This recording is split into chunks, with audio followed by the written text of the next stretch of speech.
ঠিক আছে বাবারা, আশা করি সবাই ভালো আছো। তোমাদের গুণগত রসায়নের উপরে সিকিউ সাজেশন নিয়ে চলে আসলাম আমি, জিৎ ভাইয়া, ঢাকা মেডিকেল কলেজ, ডিএমসি।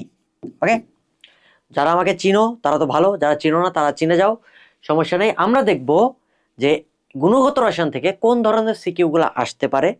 আমরা এর সাথে কয়েকটা কলেজের প্রশ্ন সলভ করব, কয়েকটা বোর্ডের প্রশ্ন সলভ করব, এবং আমি তোমাকে আসলে দেখাবো প্যাটার্ন। একটা প্রশ্ন সলভ করলে 10-20টা প্রশ্ন এমনিই সলভ করা সম্ভব হয়। এবং তুমি যদি ইন্টারমিডিয়েট লেভেলে খুব ভালো নাম্বার ক্যারি করতে চাও, তুমি দেখবা এইচএসসিতে খুব সিলেক্টিভ জায়গা থেকে প্রশ্ন আসে। সেই সিলেক্টিভ জায়গাগুলো তোমাকে আইডেন্টিফাই করা শিখতে হবে। তার জন্য সমস্যা নাই, আমরা চলে এসেছি যে আমাদের গোল A+, আমাদেরকে A+ এনশিওর করতে হবে, সাথে একটা ভালো নাম্বার ক্যারি করতে হবে। তো আজকে আমরা দেখব, শোনো, ক খ এর জন্য আমরা কি করতে পারি। যত গাইড বা টেস্ট পেপারে যত ধরনের প্রশ্ন আছে তুমি মুখস্থ করে যাবা। মেইনলি আমাদের সমস্যা যেটা হয় সেটা গ এবং ঘতে, অর্থাৎ 3 নাম্বার প্রশ্ন, 4 নাম্বার প্রশ্নে। আমরা এইগুলাই আসলে দেখার চেষ্টা করব। ফার্স্ট অফ অল আমি যদি দেখি, আমাদের গুণগত রসায়নের কিছু হট টপিক আছে। এটা আমি খুঁজে খুঁজে বের করছি তোমাদের জন্য। দেখো, বোর মডেল থেকে আসতে পারে প্রশ্ন। বোর মডেল থেকে কি আসতে পারে? বোর মডেলের স্বীকার্য সমূহ, বোর মডেলের স্বীকার্য সমূহ আসতে পারে। 3টা স্বীকার্য আছে এবং সেখানে বিভিন্ন সূত্র আছে, ফর্মুলা, যে R N equals to N square R one H C by lambda, তারপর 1/λ সমান সমান R H into 1/n1 square minus 1/n2 square. ওইগুলো থেকে প্রশ্ন আসবে। কোয়ান্টাম সংখ্যা থেকে প্রশ্ন আসতে পারে। কোয়ান্টাম সংখ্যা এইখানে 2 স্টার দাও, এখান থেকে প্রশ্ন আসার চান্স অনেক। দ্রাব্যতাতে 4টা স্টার দাও, আসবেই, প্রশ্ন আসবেই। আয়ন শনাক্তকরণ থেকে বেসিক্যালি খ নম্বরে প্রশ্ন আসতে পারে। পারমাণবিক বর্ণালী থেকে প্রশ্ন আসতে পারে। দ্রাবক নিষ্কাশনটা খুব বেশি ইম্পর্টেন্ট না, তারপরেও চলে আসার চান্স আছে। আমরা দেখব এই যে কয়েকটা হট টপিক, আমরা প্রত্যেকটা টপিক সম্পর্কে জানার চেষ্টা করব। ওকে, চলো আমরা একটু প্রশ্ন দেখার চেষ্টা করি। দেখো, আমরা বোর মডেলে বেসিক্যালি যেটা দেখব, 1/λ সমান সমান R H into 1/n1 square minus 1/n2 square. এটা কিসের ক্ষেত্রে জানো? হাইড্রোজেন পরমাণু বা একক ইলেকট্রন আছে তাদের ক্ষেত্রে। যদি অন্য কোনো পরমাণু দিয়ে দেয় তখন এর সাথে একটা জেড স্কোয়ার গুণ হয়ে যাবে। ঠিক আছে বাবারা, আশা করি ক্লিয়ার। এখন চলো আমরা একটু প্রশ্ন সলভ করার চেষ্টা করি। দেখো, এটা একটা ময়মনসিংহ বোর্ড 2023 সালের প্রশ্ন। এইখানে এমন কিছু প্রশ্ন বাছাই করে আনছি যেই প্রশ্নগুলো আসলে সলভ করলে তুমি টেস্ট পেপার বলো, গাইড বলো বা বোর্ডের প্রশ্ন বলো, উল্টাবা, তুমি শুধু টান দিবা, দেখবা শেষ হয়ে গেছে। বলছি আমার ক্লাস করলে তুমি কোশ্চেন কমন পাবা, ইতোমধ্যে তোমরা দেখছো বিভিন্ন জায়গাতে। হ্যাঁ, তো সমস্যা নাই, কোশ্চেন কমন পাবা, আমি আসি না, চিন্তার কারণ নাই। এইটা হচ্ছে ব্যাপার। তো এই ক্লাসটা একটু মনোযোগ দিয়ে করো সবাই, খাতা কলম ধরবা। একটা উদ্দীপক দেওয়া আছে, দেখো X29, অর্থাৎ এটা থেকে বোঝা যায় যে এটা কপারকে ইন্ডিকেট করছে। কাকে ইন্ডিকেট করছে বলো? কপারকে ইন্ডিকেট করছে। এ একটা মৌল বা কিছু একটা আছে, সেখান থেকে আপতিত রশ্মি আসছে 200 থেকে 375 ন্যানোমিটার। এটা দেখে বোঝা যাচ্ছে এটা ইউভি রশ্মিকে ইন্ডিকেট করছে। তাও যদি না বোঝো, জাল টাকা নকল টাকা, মানে জাল টাকা আর আসল টাকা, এইখানে যে আমরা শনাক্তকরণ করতেছি, এটা নিশ্চিতভাবে বোঝা যায় যে ইউভি রশ্মির ব্যবহারকে বোঝাইতেছে। আমরা কিন্তু আগে উদ্দীপকটা আলোচনা করলাম, আমি এখনো প্রশ্নে যাই নাই, কিন্তু উদ্দীপক আলোচনা করলেই বোঝা গেছে যে কই থেকে প্রশ্ন আসতে পারে। তো চলো আমরা প্রশ্ন দেখি। ক খ নিয়ে আসলে আলোচনা করলাম না, কারণ ক খ তুমি এমনিও পারবা। মেন সমস্যা গ ঘতে হয়। গ নম্বর প্রশ্ন দেখো, গতে বলতেছে এক্স পরমাণুর ইলেকট্রন বিন্যাসে আউটবাউ নীতির ব্যতিক্রম ঘটে কিনা। সো এইখানে এক্স পরমাণু কি ছিল? কপার। তো কপারে তো আউটবাউ নীতির ব্যতিক্রম ঘটে, এটা আমরা জানি। তো আমরা একটু দেখার চেষ্টা করি আসলে কি ঘটনাটা ঘটতেছে। এইখানে কপার 29, আমরা গ নম্বর করতেছি। হ্যাঁ, 29, এটা যদি ইলেকট্রন বিন্যাস করো 1s2 2s2 2p6 3s2 3p6 3d10 4s1 হয়। ঠিক আছে, ইলেকট্রন বিন্যাস করে ফেললাম। এখন আউটবাউ নীতি অনুসারে যেই অরবিটালের শক্তি কম সেই অরবিটালে ইলেকট্রন আগে প্রবেশ করবে। তাহলে আমি যদি দেখি আউটবাউ নীতি অনুসারে আসলে কি বোঝাইতেছে। আউটবাউ নীতি অনুসারে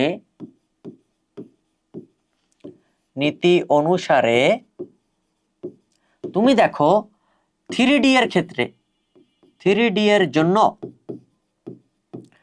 n প্লাস l সমান সমান কত? 3 প্লাস তোমার 0 1 2 SPD 2, d এর ক্ষেত্রে l এর মান 2 না, হ্যাঁ 5 হয়। আর 4s এর জন্য 4s এর জন্য হ্যালো শোনা যায়, 4s এর জন্য n plus l equals to 4 plus 0 equals to 4 হয়। দেখা যাচ্ছে যে 4s এর শক্তি বেশি, 4s এর শক্তি কম, 3D এর শক্তি বেশি। এই ক্ষেত্রে আসলে ইলেকট্রন বিন্যাস হওয়ার কথা ছিল 3D9 4s2, কিন্তু হয় নাই। কারণ কি? হুন্ডের নীতি অনুসারে সম্পূর্ণরূপে ফিল আপ করা অরবিটাল অথবা অর্ধেক পূর্ণ অরবিটাল অধিক স্থিতিশীল হয়। তার মানে কি 3D10 এটা সম্পূর্ণ ফিল আপ, 4s1 এটা অর্ধেক ফিল আপ, কারণ s অরবিটালে দুইটা ইলেকট্রন থাকতে পারে। সো এইটা বেশি স্থিতিশীল হয়। এই কারণে কপারের ইলেকট্রন বিন্যাস আউফবাউ নীতিকে অনুসরণ করে না, এটা আউফবাউ নীতির ব্যতিক্রম। এই যে মুখে যে কথাগুলো বললাম এই কথাগুলো লিখতে হবে, মেনলি এই জিনিসগুলো দেখাইতে হবে। কোন কোন জিনিস মাস্ট পরীক্ষার খাতায় লিখতে হবে সেটা আমি দেখাই দিলাম, যে এই যে এটা লিখবা, আউফবাউ নীতি এটা বোঝাবা, কিন্তু আসলে হয় না, এটা হয়। কেন হয়? এবার তুমি বাংলা কথাগুলো লিখবা। কোন বাংলা কথাগুলো? আমি মুখ দিয়ে যে কথাগুলো বলছি, বোঝা গেছে? তারপরে তোমরা যখন গাইড খুলবা দেখবা ওই কথাগুলোই লেখা আছে। ক্লিয়ার? আশা করি বুঝতে পারছো। এখন আসো আমরা গ নম্বর শেষ, ঘ নম্বরে দেখি বি ও সি রশ্মি তরঙ্গদৈর্ঘ্য কোন তড়িৎ চুম্বকীয় বিকিরণ অঞ্চলের হবে, কারণ সহ ব্যাখ্যা করো। এটা একটা খুবই সহজ প্রশ্ন, যে ইউভি রশ্মি দিয়ে জাল টাকা শনাক্তকরণ। এটা সুন্দর একটা ব্যাখ্যা আছে, এটা আসলে ব্যাখ্যামূলক প্রশ্ন। জাল টাকা শনাক্তকরণ, এই ব্যাখ্যাটা বইতে সুন্দর করে দেওয়া আছে, হাজারিন আখতারের বইয়ে, প্লাস গাইডেও দেওয়া আছে। জিনিসটা পড়ে ফেলবা। ওই যে ফসফর ব্যবহার করি, ফসফর ব্যবহার করলে কি হয়, যখন ইউভি রশ্মি পড়ে তখন ইলেকট্রনগুলো শক্তি শোষণ করে উচ্চ শক্তি স্তরে চলে যায়। উচ্চ শক্তি স্তরে যাওয়ার পরে আবার যখন শক্তি বিকিরণ করে দৃশ্যমান আলোর পরিসরে, তখন নিম্ন শক্তি স্তরে চলে আসে। তখন আমরা আসলে আসল টাকাটা শনাক্ত করতে পারি, যেটা জাল টাকাতে দেখা যায় না। ওই কথাগুলো লিখতে হবে। সো এটা আসলে জ্ঞানমূলক প্রশ্ন ছিল। তোমরা সবসময় আনসার করার চেষ্টা করবা ম্যাথ টাইপের আনসারগুলা। জ্ঞানমূলক প্রশ্ন আনসার করলে তুমি 10-এর মধ্যে 8-9 পাবা, আর ম্যাথ টাইপের আনসার করলে 10-এর মধ্যে 10 পাওয়ার চান্স থাকে। ক্লিয়ার? ওকে, তো আমাদের একটা প্রশ্ন চলে গেল। পরের প্রশ্নে আসো। ঢাকা বোর্ড 2025 সালের একটা প্রশ্ন। হাইড্রোজেন পরমাণু দেওয়া আছে। হাইড্রোজেন পরমাণুতে যেটা দেওয়া আছে আমরা দেখতে পাচ্ছি এ শেল, অর্থাৎ এটা 1 2 3 4 চারটা কক্ষপথ দেওয়া আছে। ঠিক আছে, চারটা কক্ষপথে এটা E1 কত? n ইকুয়ালস টু 4 থেকে n ইকুয়ালস টু 1 এ আসতেছে। ওকে, ঠিক তেমনি একটু বড় করে দিই। আর এইটাতে n ইকুয়ালস টু 3 থেকে n ইকুয়ালস টু 1 এ আসতেছে। এটা n equals to 1, n equals to 4। ঠিক না? আমরা এতটুকু জেনে গেছি। কই থেকে জানলাম? উদ্দীপক থেকে। তার মানে ইলেকট্রন ধাপান্তর থেকে আসছে, এবং এই ইলেকট্রন ধাপান্তর মাস্ট পরীক্ষায় আসবে, বলে দিলাম। এটা কিন্তু পরীক্ষায় আসার চান্স 80%, 100%ও বলা যায়। প্রশ্ন দেখো, প্রতি সেকেন্ডে E2 এর ইলেকট্রনে আবর্তন সংখ্যা কত, অর্থাৎ n বের করতে বলছে। প্রশ্নটা একটু ভিন্নধর্মী প্রশ্ন চলে আসছে, টিপিক্যাল প্রশ্নের চাইতে একটু ডাইভার্ট হয়ে গেছে। তারপরে আমরা প্রশ্নটা সলভ করার চেষ্টা করব। আর ঘ নম্বর বলতেছে ইয়ন এবং E2 উভয় ইলেকট্রনে ধাপান্তরের প্রাপ্ত রশ্মি টাকা শনাক্তকরণে ব্যবহার করা যাবে কিনা। ওকে, গুড, খুবই সুন্দর একটা প্রশ্ন। আমরা গ নম্বরটা একটু দেখার চেষ্টা করি। গ নম্বর বলছে প্রতি সেকেন্ডে E2 তা কই ছিল দেখো তো, এই যে E2 এর ক্ষেত্রে আমরা যেটা দেখতেছি n কোথায় ছিল? 3। E2 এর ক্ষেত্রে n ইকুয়ালস টু 3 ছিল। সো বলা হচ্ছে 3 নাম্বার কক্ষপথে এর আবর্তন সংখ্যাটা কত, কতটুকু সে ঘুরতেছে, টাইমটা বের করতে বলছে, রাইট? ওকে, আমরা তাহলে দেখার চেষ্টা করি গ নম্বর যদি দেখি, এইখানে কক্ষপথ n ইকুয়ালস টু 3, তাই না? যদি n ইকুয়ালস টু 3 হয়, যদি n ইকুয়ালস টু 3 হয়, তাহলে R3 অর্থাৎ n তম কক্ষপথের ব্যাসার্ধ কি হবে বলতো? n তম কক্ষপথের ব্যাসার্ধটা হবে 3 স্কয়ার ইন্টু R1। মানে এন স্কোয়ার আর অন, এটা তো আমরা জানি। যদি এন স্কোয়ার আর অন হয় তার মানে 9 ইন্টু 0.53 অ্যাংস্ট্রম। আর অনের মান কত? 0.53 অ্যাংস্ট্রম, 10⁻⁻10 মিটার, 10⁻⁻10 মিটার, ঠিক না? তাহলে এইটার মান কত আসে? এইটার মান আসলে আসে 4.77 ইন্টু 10⁻⁻10 মিটার। আমরা ব্যাসার্ধ বের করে ফেলছি। ব্যাসার্ধ বের করার কারণ কি হয়েছে? আমরা তো বের করবো কতটুকু আবর্তন করে। আমরা জানি না, বলতো যে বেগকে যদি টোটাল দূরত্ব বা সরণ দিয়ে ভাগ করি তাহলে আমরা টাইম পাবো। বেগকে যদি সরণ দিয়ে ভাগ করি তাহলে আমরা টাইম পাবো, ঠিক না? ওকে, টাইম বলতে এটা আসলে কোন টাইম? এটা আসলে টাইম দেওয়া ঠিক হয় নাই, যে কত বার ঘুরে আমরা বার পাবো কিভাবে? বেগের একক কি? Metre per second. মিটার দিয়ে ভাগ করে দাও, বেরিয়ে আসবে। কথা ক্লিয়ার? আশা করি ক্লিয়ার। এখন আসো, তাহলে আমরা বেগ বের করব। ভি থ্রি কত? v1/3, v1/n, কারণ vn ইকুয়ালস টু কি? v1/n। v1 এর মান কত? 2.18 into 10⁻6 metre per second divide by 3। এটার মান আসে হচ্ছে তোমার 7.26 into 10⁵ into 10⁵ metre per second. দেখো বেগ বের করে ফেলছো, তাহলে কত বার ঘুরবে, কত বার ঘুরবে আমরা যদি এটা বের করতে চাই, অর্থাৎ ঘুরবে ঘূর্ণন সংখ্যা প্রতি সেকেন্ডে, ঘূর্ণন সংখ্যা এইটা সমান সমান হবে। দেখো তো বেগ মানে কি?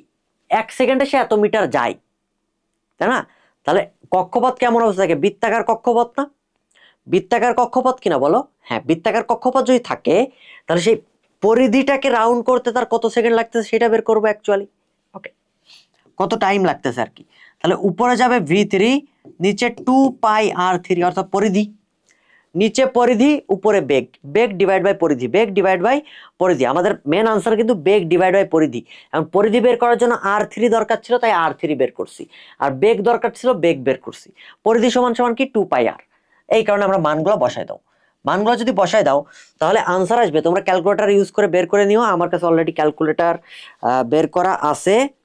বের করে আমি যদি দেখি আসে কত? 2.48 ইন্টু 10⁻14 বার, অর্থাৎ 1 সেকেন্ডে এতবার সে ঘুরতে পারে।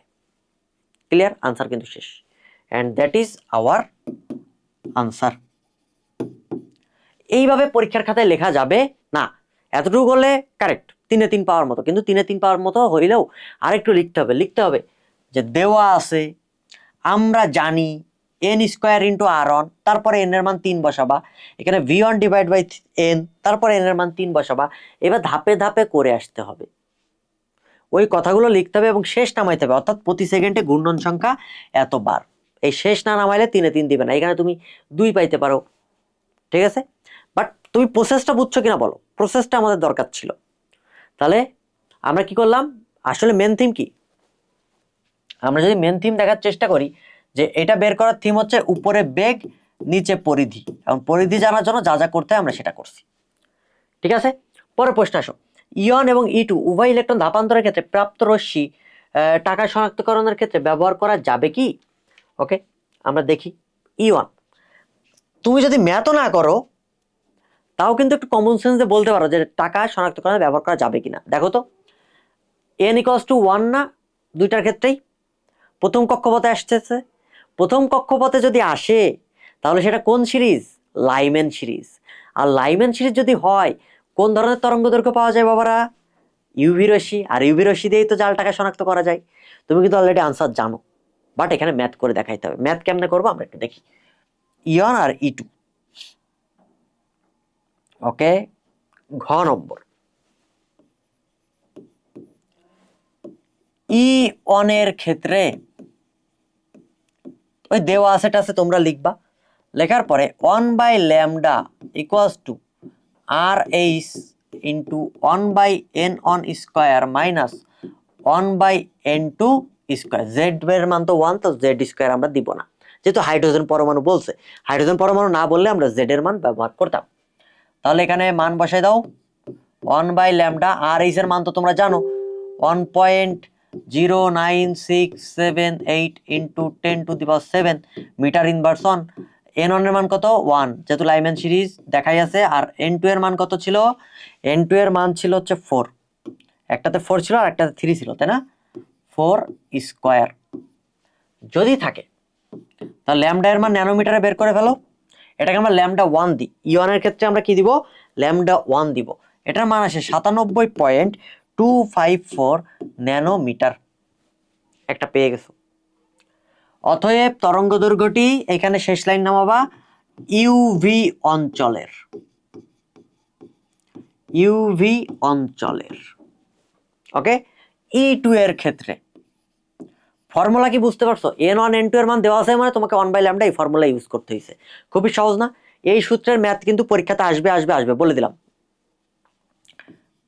E2 এর ক্ষেত্রে 1/λ সমান সমান RH। আমরা একবারে মান বসাই দিই। হ্যাঁ, পরীক্ষার সময় কিন্তু একবারে মান বসানো যাবে না। পরীক্ষার সময় যদি একবারে মান বসাও নাম্বার কিন্তু কাটা, 4 এ 4 পাবা না। 4 এ 4 পাওয়ার জন্য কিছু ক্রাইটেরিয়া আছে। ওই যে বললাম দেওয়া আছে লিখতে হবে, RH এর মান বসাইতে হবে, সুন্দর করে ধাপে ধাপে করতে হবে। তারপর ন্যানোমিটারে বের করতে হবে। আগে তো মিটার থাকবে বা সেন্টিমিটার থাকবে, তারপর মিটার, তারপর ন্যানোমিটারে আসতে হবে। ওকে, তাহলে এটা 1 স্কয়ার মাইনাস 1/3 স্কয়ার। এই ক্ষেত্রে ল্যামডা এর মান আসে, ল্যামডা 2 দাও, ল্যামডা এর মান আসে 102.57 ন্যানোমিটার, যেটা ইউভি অঞ্চলের, অঞ্চলের।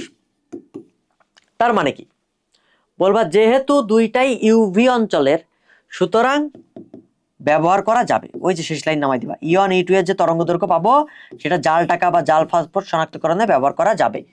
তারপর 2-3টা লাইন কথা লিখে দিলে যে ইলেকট্রন উচ্চ শক্তি স্তরে যাবে। ওই যে আমাদের ময়মনসিংহ বোর্ডে যে ঘ নম্বরটা আসছে ওটা 3-4 লাইন লিখে দিবা। পারবা না? খুবই সহজ কিন্তু, মজা না? দেখছো, জাস্ট একটা সিকিউ করাবো, 10-12টা সিকিউ পড়ানো হয়ে যাবে। পরেরটাতে আসো, দিনাজপুর সরকারি মহিলা কলেজ। দিনাজপুর সরকারি মহিলা কলেজের প্রশ্ন।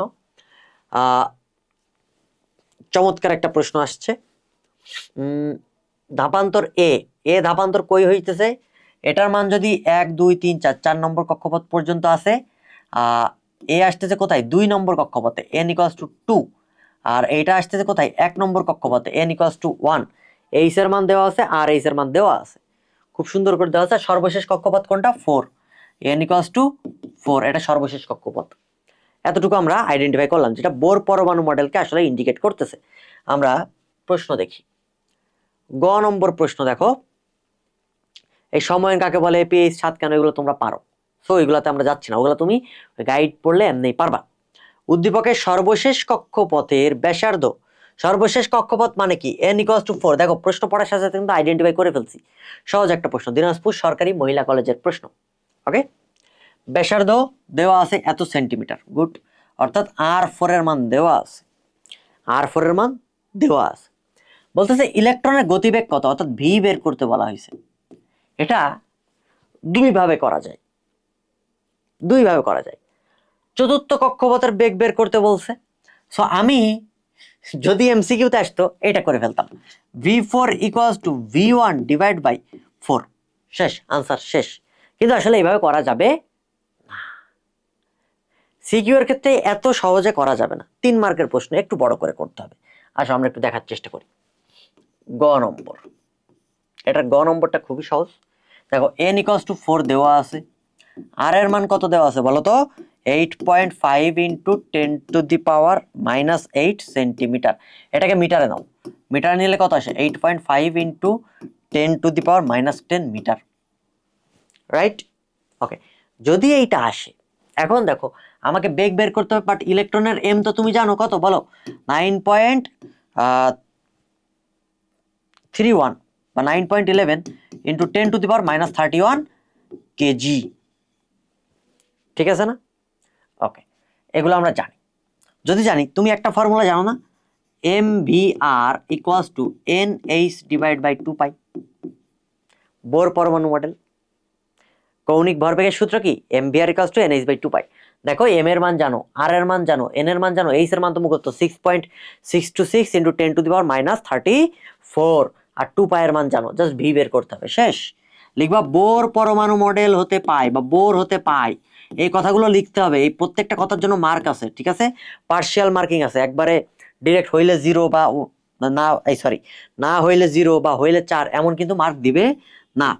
ভি সমান সমান কি হবে, NH divide by 2 pi M R, মান বসা দাও, এন এর মান 4, এইচ এর মান 6.626 ইন্টু 10⁻⁻34 ডিভাইড বাই 2 পাই, পাই এর মান 3.1416, এম এর মান 9 ইন্টু 10⁻31, আর এর মান কত বলছে 8.5 ইন্টু 10⁻10, বসাও।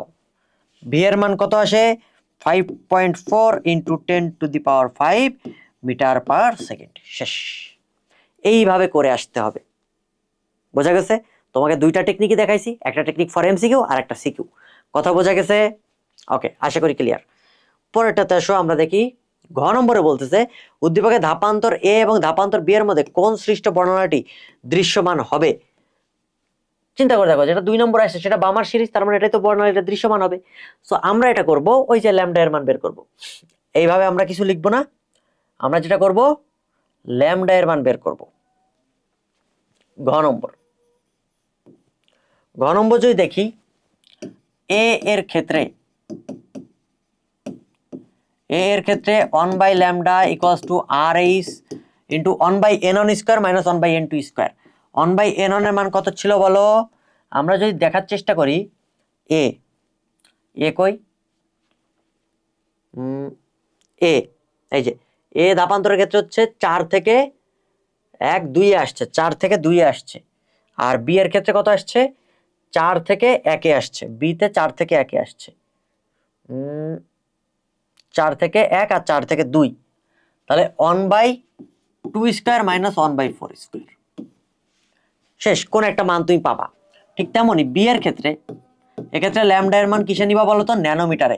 এটা তোমার হোমওয়ার্ক, তুমি কমেন্টে জানাবা, তাইলে বুঝতে পারবো ক্লাসটা করছে এবং তুমি পারো, ঠিক আছে?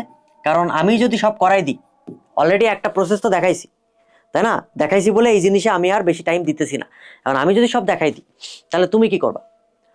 তুই যে এত পরিমাণ মানে শয়তানের শয়তান, কেন বলো তো তুমি শয়তান? কারণ এই যে যা পড়াচ্ছি তুমি হুবহু এটা দেখে যাচ্ছ, দেখে গিয়ে পরীক্ষায় আনসার করার জন্য বসে যাচ্ছ, তুমি বাসায় প্র্যাকটিস করতেছো না, এটা আমি জানি। এই কারণে এইটার আনসার তুমি আমার কমেন্ট সেকশনে দিবা, কারণ এই টাইপের একটা ম্যাথ আমি করাই দিছি। ক্লিয়ার? তোর এর মধ্যে আমি প্র্যাকটিস করাই ছাড়বো। তোরা হচ্ছে শয়তান, চরম পদ, স্কোয়ার মার্কা বিয়াদব তোরা।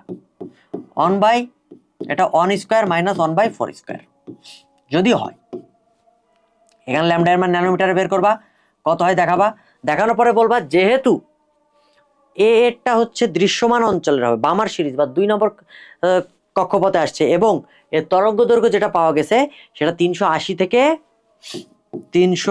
থেকে 780 ন্যানোমিটার তরঙ্গ দৈর্ঘ্যের মধ্যে, সুতরাং এটি দৃশ্যমান পরিসরে হবে, এই অঞ্চলটি দৃশ্যমান পরিসরে হবে। কোনটা হবে সেটা তোমরা লিখবা। কথা ক্লিয়ার? আশা করি বুঝতে পারছো। পরের প্রশ্নে চলো, আমরা পরের প্রশ্নে যাই। রাজুক উত্তরা মডেল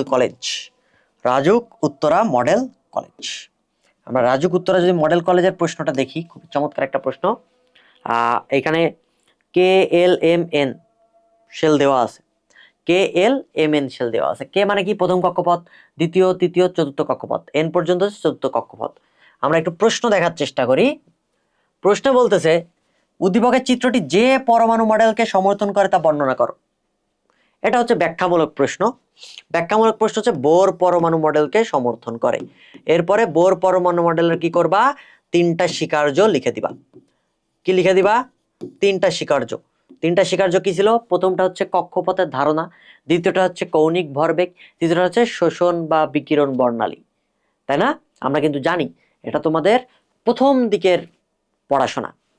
তাহলে এটা সেই খুবই সহজ একটা প্রশ্ন, রাজুক উত্তরা কলেজ থেকে আসছে। তারপর বলছে হাইড্রোজেন পরমাণুর একটি ইলেকট্রন উদ্দীপকের সর্বশেষ শক্তি স্তর থেকে, সর্বশেষ শক্তি স্তর কোনটা ছিল? সর্বশেষ শক্তি স্তর ছিল হচ্ছে এন, এন মানে 1 2 3 4, n = 4, সর্বশেষ শক্তি স্তর থেকে দ্বিতীয় শক্তি স্তরে অর্থাৎ n1 এর মান 2, n1 এর মান 2 n2 এর মান 4 বলে দিছে। সৃষ্ট বর্ণালীর তরঙ্গ দৈর্ঘ্য এবং কম্পাঙ্ক কত হবে সেটা বের করো। খুবই সহজ একটা প্রশ্ন। আমরা ঘ নম্বরটা করার চেষ্টা করি। গ নম্বর তো ব্যাখ্যামূলক ছিল। ঘ নম্বরটা যদি দেখো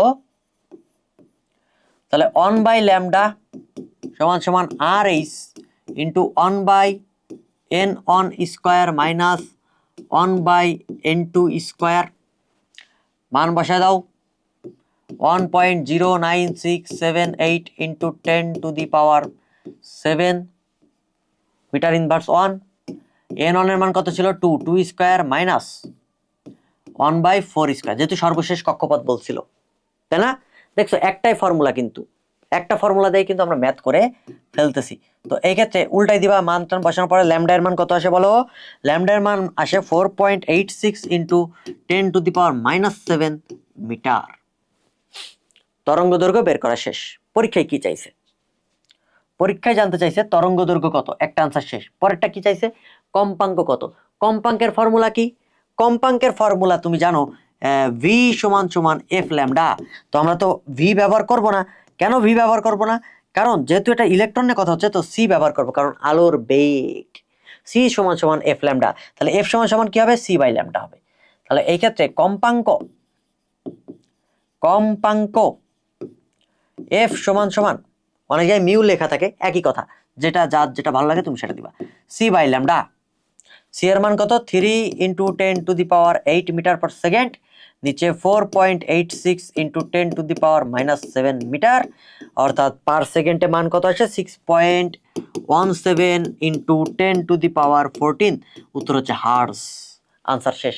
এইটা একটা আনসার, এইটা একটা আনসার। পরীক্ষার ক্ষেত্রে দুইটা আনসার লেখা লাগবে। অতএব নির্ণয় তরঙ্গ দৈর্ঘ্য এত মিটার আর কম্পাঙ্ক এত হার্জ, দুইটাই লেখা লাগবে। না লিখলে কিন্তু মারা খেয়ে গাছে উঠে যাবা। কথা ক্লিয়ার? ওকে, পরেরটাতে আসো। ঢাকা সিটি কলেজ, ঢাকা সরকারি কলেজ, তাই না? এটা মারামারি করে সবসময়, তাই না? ঢাকা সিটি কলেজের কে কে আছে একটু কমেন্ট সেকশনে জানাবা, ঠিক আছে? আচ্ছা, মজা করছি, সমস্যা নাই। হাইড্রোজেন পরমাণু বিভিন্ন শক্তিশালী ইলেকট্রনের স্থানান্তর দেখানো হয়েছে। এটা চিত্র 1, এটা হচ্ছে উদ্দীপক 2। উদ্দীপক 2 এ নিকেল দেওয়া আছে। কি দেওয়া আছে? নিকেল দেওয়া আছে। এই যে নিকেল, নিকেল ভালো করে বুঝো, এটার ইএক্স আর ইওয়াই দেওয়া আছে। ইএক্সটা কি? এনএস কক্ষপথের শেষ ইলেকট্রনটা, আর n-1d এটার কক্ষপথের একেবারে লাস্ট কক্ষপথের যে ইলেকট্রনটা, এই দুইটা ইলেকট্রনের ইয়া দেওয়া আছে। আর এটাতে কি দেওয়া আছে? E1। এই যে কে শেল মানে কি? 1 2 3 4, টোটাল 4টা কক্ষপথ দেওয়া আছে, তাই না? যদি 4টা কক্ষপথ দেওয়া থাকে, এটা মুছে দিই, ভালো দেখাচ্ছে না দেখতে। যদি 4টা কক্ষপথ দেওয়া থাকে, 1 2 3 4, যদি 4টা কক্ষপথ দেওয়া থাকে, বলতেছে E1টা দেখো তো, 1 নম্বর কক্ষপথে কোথায় গেছে? 4 নম্বর কক্ষপথে। E2টা দেখো তো, 3 নম্বর কক্ষপথে কই গেছে? 4 নম্বর কক্ষপথে। সো দুইটা ক্ষেত্রে দুইটা আলাদা কম্বিনেশন দেখানো হয়েছে। প্রশ্নটা একটু দেখার চেষ্টা করি। এটা আমরা এই কালিতে লিখব। উদ্দীপকে 2, তার মানে 2 নম্বরকে উদ্দীপকে মৌলটির ইএক্স এবং ইওয়াই ইলেকট্রনটি পলির বর্জন নীতি মেনে চলে কি না ব্যাখ্যা করো। পলির বর্জন নীতি কি বলা হয়েছে? প্রথমে সংজ্ঞা লিখবা, আমরা একটু দেখার চেষ্টা করি। নিকেল দেওয়া ছিল, রাইট? যে নিকেল যদি দেওয়া থাকে, এটা গ নম্বর, ঢাকা সিটি কলেজ। এই ঝাপসা হয়ে গেল কেন? ওকে, এখন দেখো ঠিক আছে, এখন ঠিক আছে। তো এই যে গ নম্বর দেখো, ঢাকা সিটি কলেজ। যে ঢাকা সিটি কলেজে হচ্ছে নিকেল ছিল গ নম্বরে। নিকেলের ইলেকট্রন বিন্যাস করলে আমরা দেখি আর্গন থাকে, আর্গন থাকার পরে আসে 3d8 এবং 4s1, 4s2 আসে, থুকু 4s2, রাইট? যদি এইটা আসে, এইখানে দেখো আমাদের কি দেওয়া ছিল? আগে দেওয়া ছিল ns, তার মানে আগে 4s দিছে, পরে 3d দিছে। তো এইটা আসলে এমন লেখা ছিল যে 4s2 তে একটা উপরে একটা নিচে ছিল, আর 3d তে 8টা ইলেকট্রন ছিল। তো এইটার ক্ষেত্রে আমরা যদি বক্স দেখি,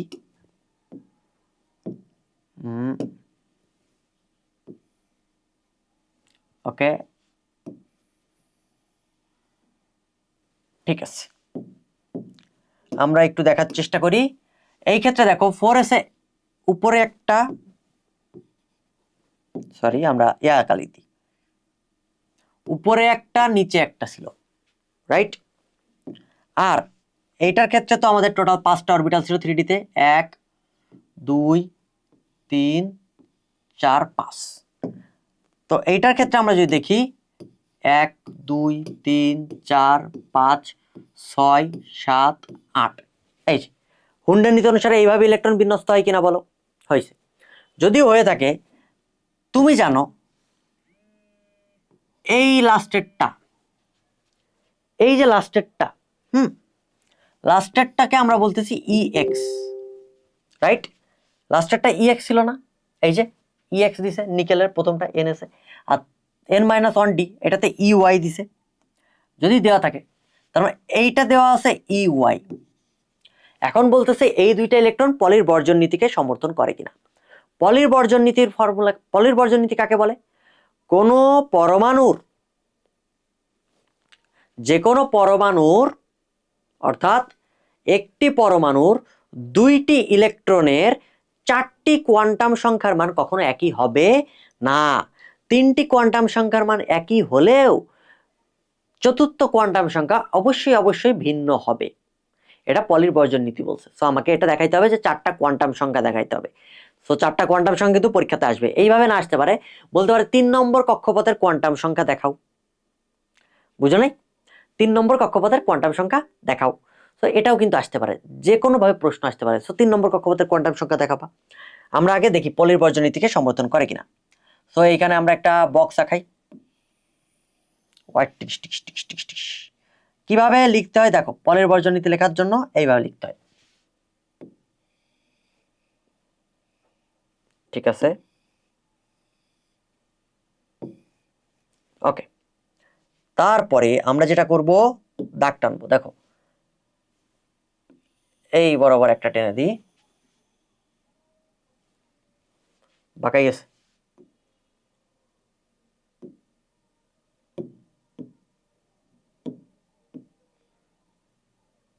ওকে, সমস্যা নাই, বাঁক। ওই টিক্স টিক্স টিক্স টিক্স টিক্স, প্রভাত কালে মুরগি নাচে ডালে। এইভাবে একটা হয়ে গেল। এখানে ইলেকট্রন সংখ্যা দিব, প্রধান কোয়ান্টাম সংখ্যা, সহকারী ম্যাগনেটিক।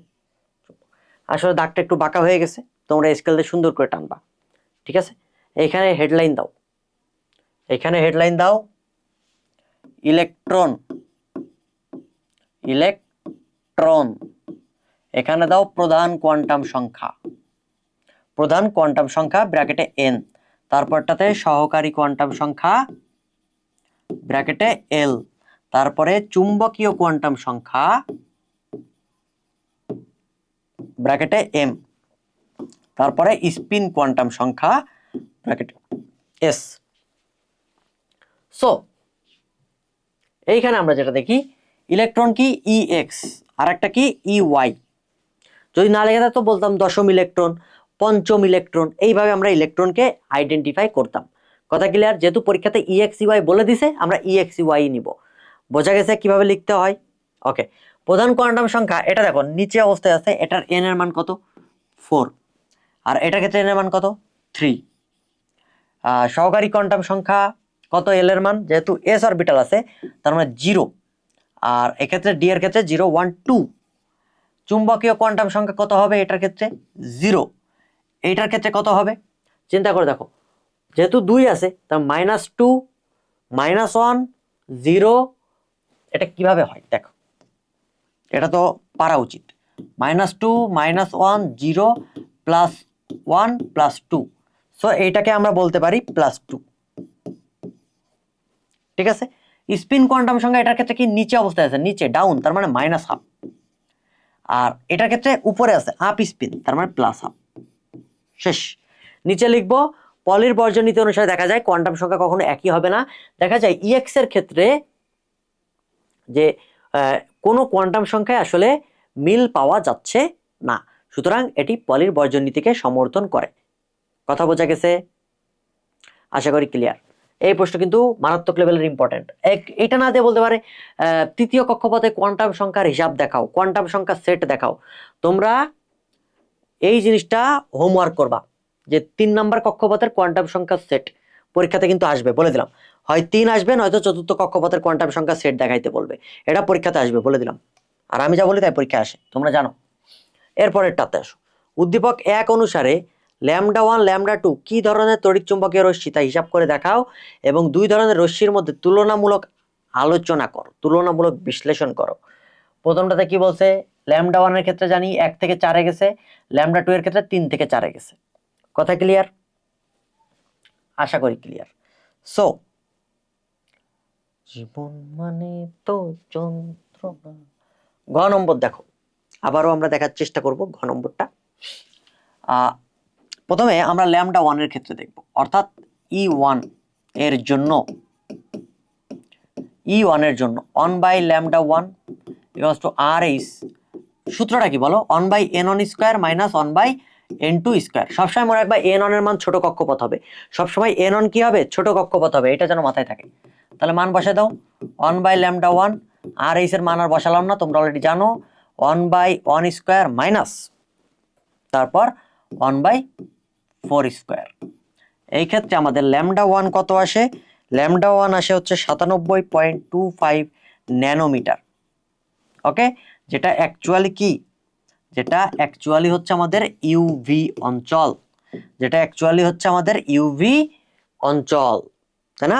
নিচে লিখবা, এটা আমি ব্র্যাকেটে লিখছি, বাট তুমি এটা কোথায় লিখবা? নিচে লিখবা, শেষ নামাবা।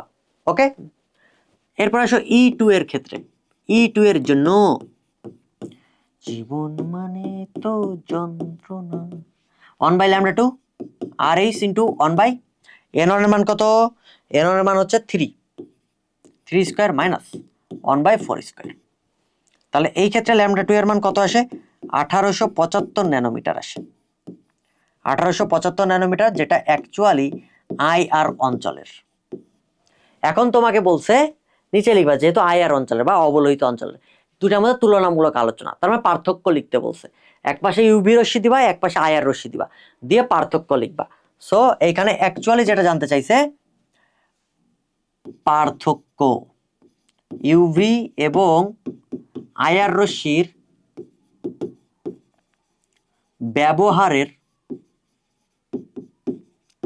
ব্যবহারের পার্থক্য লিখতে বলছে।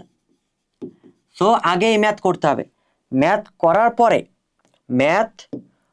করার পরে এই পার্থক্যটা লিখতে হবে। কথা বোঝা গেছে? ম্যাথ করার পরে এই পার্থক্যটা লিখতে হবে। বলবা যে ইউভি রশ্মি জাল টাকা পাসপোর্ট শনাক্তকরণে ব্যবহার করা হয়, IR রশ্মি হচ্ছে ফিজিওথেরাপিতে ব্যবহার করা হয়, তারপর যে লিথোগ্রাফি অপটিক্যাল সেন্সরে ইউভি রশ্মি ব্যবহার করা হয়, IR রশ্মি রিমোট কন্ট্রোলে ব্যবহার করা হয়। এই পার্থক্যগুলো লিখতে হবে। এই ম্যাথ করে এসে তারপর পার্থক্য লিখতে হবে, আগের থেকে হুদায় পার্থক্য লেখা যাবে না। কথা বোঝা গেছে? ওকে, শেষ। এরপরে চলে আসো, আমরা পরের প্রশ্নে যাই। পরের প্রশ্নটা নটরডেম কলেজের প্রশ্ন।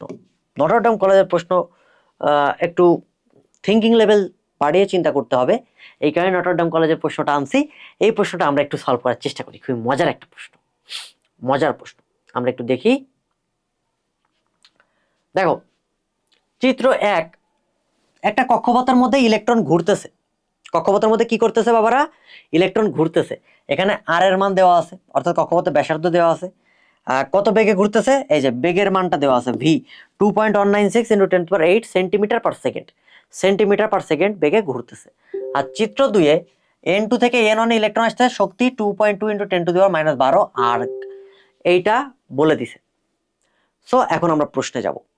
কথা কি বোঝা গেছে আসলে কি বলছি? হ্যাঁ, এখন আসো প্রশ্নটা দেখি। প্রশ্ন দেখলে দেখো খুব মজার একটা প্রশ্ন।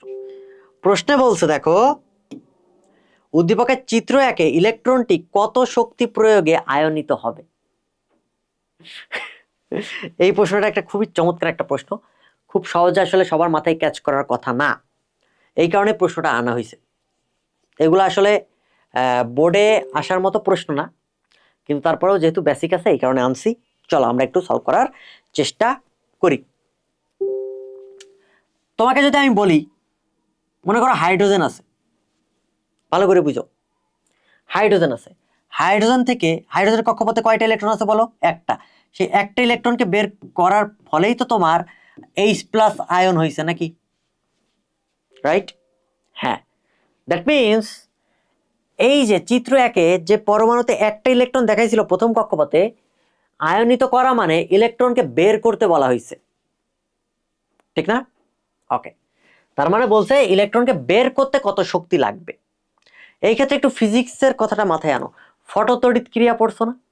জাস্ট ইলেকট্রনকে পাঠাইতে কি হয়? গতিশক্তি ইউজ হয় না? গতিশক্তি ইউজ হয় কিনা বলো? হ্যাঁ। তাহলে এইখানে কত শক্তি প্রয়োগে আয়নিত করতে হবে, যে পরিমাণ শক্তি প্রয়োগে আয়নিত করতে হবে সেটাই তো ইলেকট্রনের গতিশক্তি নাকি? তার মানে অ্যাকচুয়ালি এইখানে ই কে এটা বের করতে বলা হয়েছে। এবার বুঝছো? এখন ইলেকট্রনকে কোথায় পাঠাবা? বলছে ইলেকট্রনকে শক্তি প্রয়োগে আয়নিত করতে হবে, তার মানে ইলেকট্রনকে বের করলাম। ইলেকট্রনকে বের করে কোথায় পাঠাবো? কক্ষপথ থেকে তাড়াই দিলাম, তাড়াই অন্য কক্ষপথে পাঠাবো না অন্য কোনো মৌলে যাব না, কোথায়? অসীমে পাঠাই দিব, অসীমে। অসীম বলতে কোথায়? ইনফিনিটি লেভেলের শক্তি। আর ইনফিনিটি কক্ষপথের শক্তি কত বলো? 0 জুল, ঠিক না? সো অ্যাকচুয়ালি আমাকে যেটা বের করতে হবে আয়নীকরণ করার শক্তি ই ইনফিনিটি মাইনাস ই কে। বোঝা গেছে? তো আসো আমরা করার চেষ্টা করি। গ নম্বর, খুবই সহজ হিসাব। ই কে অর্থাৎ ইলেকট্রন বের করতে যে গতিশক্তি, এটা কি ইলেকট্রন বের করতে, বের না করলে আয়নিত কেমনে হবে? এতটুকু তো কমন সেন্স। বের করতে দেখা যায়, ওকে, বের করতে গতিশক্তি। আমার হাতের লেখা কিন্তু অনেক খারাপ, হ্যাঁ হাতের লেখা খারাপ, ডাক্তারি হাতের লেখা, কিছু মনে করবা না। হাফ এমভি স্কোয়ার, ঠিক আছে? হাফ এম এর মান কত বলো? ইলেকট্রনের ভর কত? 9.11 × 10⁻31 কেজি। আমরা কেজিতে নিব না, আমরা গ্রামে নিব, কারণ একক কি? বেগের একক সেন্টিমিটারে দেওয়া আছে। আমার এককও বের করতে হবে আর্গ, ঠিক আছে? আর্গে বের করতে হবে। তারপর 9.11 × 10⁻28 গ্রাম ইন্টু বেগের মান কত ছিল? বেগের মান ছিল 2.196 × 10⁻8 স্কোয়ার। কত আসে বলো? এখানে মাইনাস আসবে, কারণ বের করতে গেলে চিহ্ন সবসময় মাইনাস হয়। চিহ্ন কি হয়? মাইনাস হয়। মাইনাস মাইনাস কেন দিব? শক্তি তো ঋণাত্মক। এই শক্তি ঋণাত্মক পড়ছো না? এটা কিন্তু প্রচুর বেসিক আছে, এই কারণে প্রশ্নটা আনছি। দেখছো, শক্তি কিন্তু ঋণাত্মক। শক্তি যদি ঋণাত্মক হয় এটার মান আসবে -2.196 × 10⁻11 আর্গ। অতএব আয়নিত করতে শক্তি, আয়নিত করতে শক্তি ই আয়োনাইজেশন বা E ion equals to E infinity minus E কে। ই ইনফিনিটির মান কত? 0 জুল, কারণ অসীম লেভেলের শক্তি কত? 0 মাইনাস 2.196 × 10⁻11, তাহলে মাইনাস মাইনাসে প্লাস 2.196 × 10⁻11 আর্গ। আনসার শেষ। That is our answer. কথা কি বোঝা গেছে বাবারা? খুবই সহজ না? এর মধ্যে বেসিক কিন্তু এই জিনিসটাই ছিল যে আয়নিত করতে শক্তি বলতে কি বোঝাচ্ছে। ইনডিরেক্টলি তোমাকে চাইছে গতিশক্তিটা বের করো। পরের প্রশ্নটা দেখো, উদ্দীপকের চিত্র 2-এ N1 শক্তি স্তরে কোয়ান্টাম সংখ্যার সর্বোচ্চ 7টি আপ স্পিন ইলেকট্রন সম্ভব কিনা উত্তরের সপক্ষে। এটা মারাত্মক লেভেলের একটা প্রশ্ন, মারাত্মক লেভেলের প্রশ্ন। আসো আমরা একটু দেখার চেষ্টা করি। কি বলছে? জাস্ট ডেলির মান দেওয়া আছে 2.2 × 10⁻12 আর্গ, ঠিক আছে? এটা যদি দেওয়া থাকে, আমরা ঘ নম্বর করব। দেখো আমরা যেটা করব, আমরা জানি কি ই সমান সমান hc/λ নাকি? ওইখানে তো ডেল ই দেওয়া ছিল, ডেল ই সমান সমান hc/λ। এটা কি আমরা জানি বাবারা? জানি। এখন দেখো এটাকে আমি একটু সাজিয়ে যদি লিখি, ডেল ই সমান সমান hc × 1/λ, একই কথা না? এখানে কি পরিবর্তন হয়েছে? মানের কি কোনো পরিবর্তন হয়েছে? হয় নাই, কিন্তু চেহারা পরিবর্তন হয়েছে। কথা বোঝা গেছে? জাস্ট চেহারাটাকে পরিবর্তন করছি আমার সুবিধার জন্য। ওকে ওকে ডেল ই এর মান কত বলো? ডেল ই এর মান দেওয়া ছিল 2.2 ইন্টু 10⁻⁻12 এইচসি আমরা রাখলাম, এখন মান বসানোর দরকার নেই। 1/λ, তাহলে 1/λ রাখলাম। এখন 1/λ রে এই পাশে নিয়ে চলে আসো, তাহলে কত হয়? 2.2 into 10⁻12 divide by HC, right? 1/λ মানে কি? R H into 1/n square minus 1/n square, তাই না? হ্যাঁ, দেখো ফর্মুলা কি মজার, R H into 1/n square minus 1/n square. বলতে পারো বাবা এখানে তো n1 n2 এর মান জানি না, জাস্ট ডেল এর মান দেওয়া ছিল। এটাই তো মজা। কেন মজা? কেন মজা? দেখ দেখ, প্রশ্নে জাস্ট ডেল এর মান দেওয়া ছিল, n1 n2 এর মান দেওয়া নাই, বাট বলছে কি n1 এ 7টা স্পিন সম্ভব কিনা, তার মানে n1 এর মানটা আমাকে বের করতে হবে, n1 এর মানটা আমাকে বের করতে হবে, এইটাই। এই কারণে এই সূত্রটা ইউজ করছি, বোঝা গেছে? সমান সমান 2.2 ইন্টু 10⁻12 ডিভাইড বাই এইচসি। আর এইচকে পাঠাই দাও, পাঠাই দিলে থাকে কি 1/n1 square minus 1/n2 square. এইগুলা টোটালটা মান বসে ক্যালকুলেশন করলে আসলে আসে কত? 0.101। এতটুকু মান চলে আসছে। এখন তো কিছু করার নাই, এখন কিছু করার নাই। কিছু করার নাই থাকলেও আমাদের কিছু করার আছে। কি করার আছে বলো তো বাবারা? আমরা যেটা করব, n1 এর মান কত হইলে আসলে এই দুইটা ডিফারেন্স এইটা হয় সেটা আমাদের বের করতে হবে না? আমরা এমন করতে হবে, হয় এটা অথবা এইটা।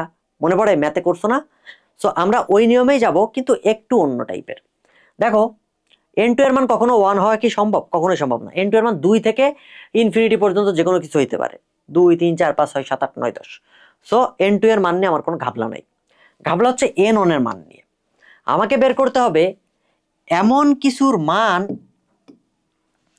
যে 1/n1 স্কোয়ার, 1/n1 স্কোয়ার, এই 1/n1 স্কোয়ারটা যেন কাছাকাছি অ্যাপ্রক্সিমেটলি 0.101 হয়। কেন? কারণ এর মান যদি এর কাছাকাছি যায়, এর চাইতে ততটুকু বাদ দিলেই তো n2 পাবো, নাকি?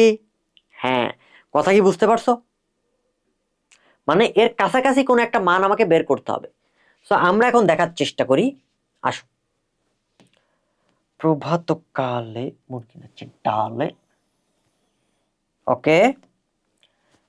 এরপরে n1 ইকুয়ালস টু 1 হলে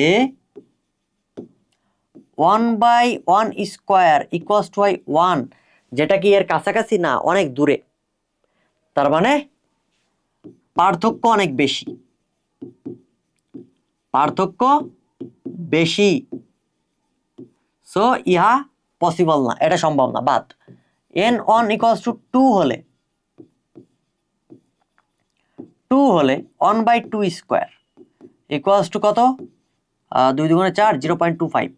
এর ক্ষেত্রেও পার্থক্য অনেক বেশি, এটাও বাদ। n1 ইকুয়ালস টু 3 হলে 1/3 স্কোয়ার, তার মানে 1/9 মানে কত? 1/9 মানে হচ্ছে তোমার 0.11। দেখো তো এটা কাছাকাছি না? অবশ্যই কাছাকাছি। দ্যাট মিনস পার্থক্য কম, পার্থক্য কম। সুতরাং অতএব n1 ইকুয়ালস টু 3 আমরা বের করে ফেলছি। আমাদের টার্গেট n1, তারপরেও আমরা n2 এর মান তোমারে দেখাই দিই, n2 এর মান কত হবে। এবার তুমি এইখানে বসাও, এটাকে আমরা 1 নম্বর দাও। 1 নম্বর সমীকরণে বাংলা লেখো, পারো না লিখতে? 1 নং এ n1 ইকুয়ালস টু 3 বসিয়ে পাই, কি পাও? অনেক কিছু তো পাওয়া যায়, তাই না? পাই, পাই মানে কি 3.14 আছে না? তাহলে 1/3 square minus 1/n2 square equals to 0.101। এই ক্ষেত্রে আসে n2 স্কোয়ার ইকুয়ালস টু 100, অতএব n2 ইকুয়ালস টু 10। দেখছো, আমরা n2 এর মানও পেয়ে গেলাম, n1 এর মানও পেয়ে গেলাম, বাট আমার n1 n2 এর মধ্যে আসলে দরকার কোনটা? n1 দরকার, ঠিক আছে? n1 এ বলছে 7টা আপ স্পিন সম্ভব কিনা। এখনই আমাদের দরকার হুন্ডের নীতি। কার নীতি? হুন্ডের নীতি। অর্থাৎ n1 = তৃতীয় বা থার্ড কক্ষপথে, আমার তো n1 বলছে, সো ওইগুলো নিয়ে তো আমার ইস্যু নাই। থার্ড কক্ষপথে আমাদের ইলেকট্রন কয়টা হইতে পারে বলো তো? সর্বোচ্চ ইলেকট্রন ধারণ ক্ষমতা = 2n², অর্থাৎ 2 × 3², অর্থাৎ 3 থেকে 9, 9 দুগুণে 18টি। এই 18টা ইলেকট্রনের মধ্যে আমরা কি জানি? স্পিন দুইটা হয় না, +½ আর -½ তাহলে 18টার মধ্যে অর্ধেক +½ স্পিন দিয়ে বক্স ফিল আপ করবে হুন্ডের নীতি অনুসারে, আর অর্ধেক -½ দিয়ে স্পিন ফিল আপ করবে। +½ যেটা সেটাকে আমরা বলি আপ স্পিন, আর -½ যেটা সেটাকে আমরা বলি ডাউন স্পিন। তাহলে অতএব আপ স্পিন বা +½ যুক্ত ইলেকট্রন সংখ্যা সমান সমান অর্ধেক হবে কিনা বলো? 18/2 সমান সমান 9টি। শেষ। কথা কি বুঝতে পেরেছো? এখন আসো, প্রশ্ন কি ছিল? প্রশ্ন ছিল n1 শক্তি স্তরে কোয়ান্টাম সংখ্যা অনুসারে সর্বোচ্চ 7টি আপ স্পিন সম্ভব কিনা। সর্বোচ্চ কত সম্ভব? 9টা সম্ভব। তার মানে 7টি সম্ভব নয়। কয়টি সম্ভব? সর্বোচ্চ 9টি আপ স্পিন সম্ভব। কথা ক্লিয়ার? বোঝা গেছে? দেখছো প্রশ্নটা খুবই চমৎকার প্রশ্ন ছিল। আমরা আসলে কি করলাম? আমরা n1 এর মান বের করলাম। কই থেকে? শক্তির মান দেওয়া ছিল, ওইখান থেকে n1 এর মান বের করছি। n1 এর মান বের করার পরে কি করছি? ওইটাতে কয়টা স্পিন হইতে পারে আমরা সেটা দেখছি। তুমি জানো যে একটা অরবিটালে 2টা স্পিন থাকে, একটা +½ একটা -½ ঠিক আছে? এই হচ্ছে কাহিনী। সো কোশ্চেনটা গ কিন্তু একটু থিঙ্কিং লেভেল চিন্তা করা দরকার। বুঝতে পারছো কোশ্চেনটা কি লেভেলের কোশ্চেন? বাট এই প্রশ্ন, এত কঠিন প্রশ্ন আসলে বোর্ডে আসার চান্স কম। তারপরেও করাইলাম, কারণ যদি দিয়ে দেয় তাহলে তো কিছু করার নাই। ঠিক আছে, চলো পরের প্রশ্নে যাই। হলিক্রস কলেজের প্রশ্ন, চমৎকার একটি প্রশ্ন। প্রথম প্রশ্ন বলছে একটা দ্রাব্যতা গুণফল দেওয়া আছে, এটা দ্রাব্যতা দেওয়া আছে, এটা আসলে মোলার হবে। হ্যাঁ, মোলার হবে। একটি দ্রাব্যতা মোলার স্কয়ার KSP দেওয়া আছে মিশ্রিতলে, আর A2+ আয়ন 3D10 এটা দেওয়া আছে। A2+ সর্বশেষ উপস্তরের ইলেকট্রন সমূহের ক্ষেত্রে কোয়ান্টাম সংখ্যার সেট দেখাও। সর্বশেষ উপস্তর কোনটা? 3 নাম্বার কক্ষপথ। এটা কি দেখাইতে বলছে? কোয়ান্টাম সংখ্যার সেট। পারবা না? পারা উচিত। গ নম্বরে ওই যে n l m এর মান দেখাইতে হবে, টোটাল 10টা ইলেকট্রনের জন্য কিন্তু দেখাইতে হবে। প্রথম ইলেকট্রন, দ্বিতীয় ইলেকট্রন, কিভাবে দেখাবা তাও করাই দিই। জীবন মানে তো যন্ত্রণা, বক্স আঁকাই ফেলো। কত সুন্দর একটা বক্স, তাই না?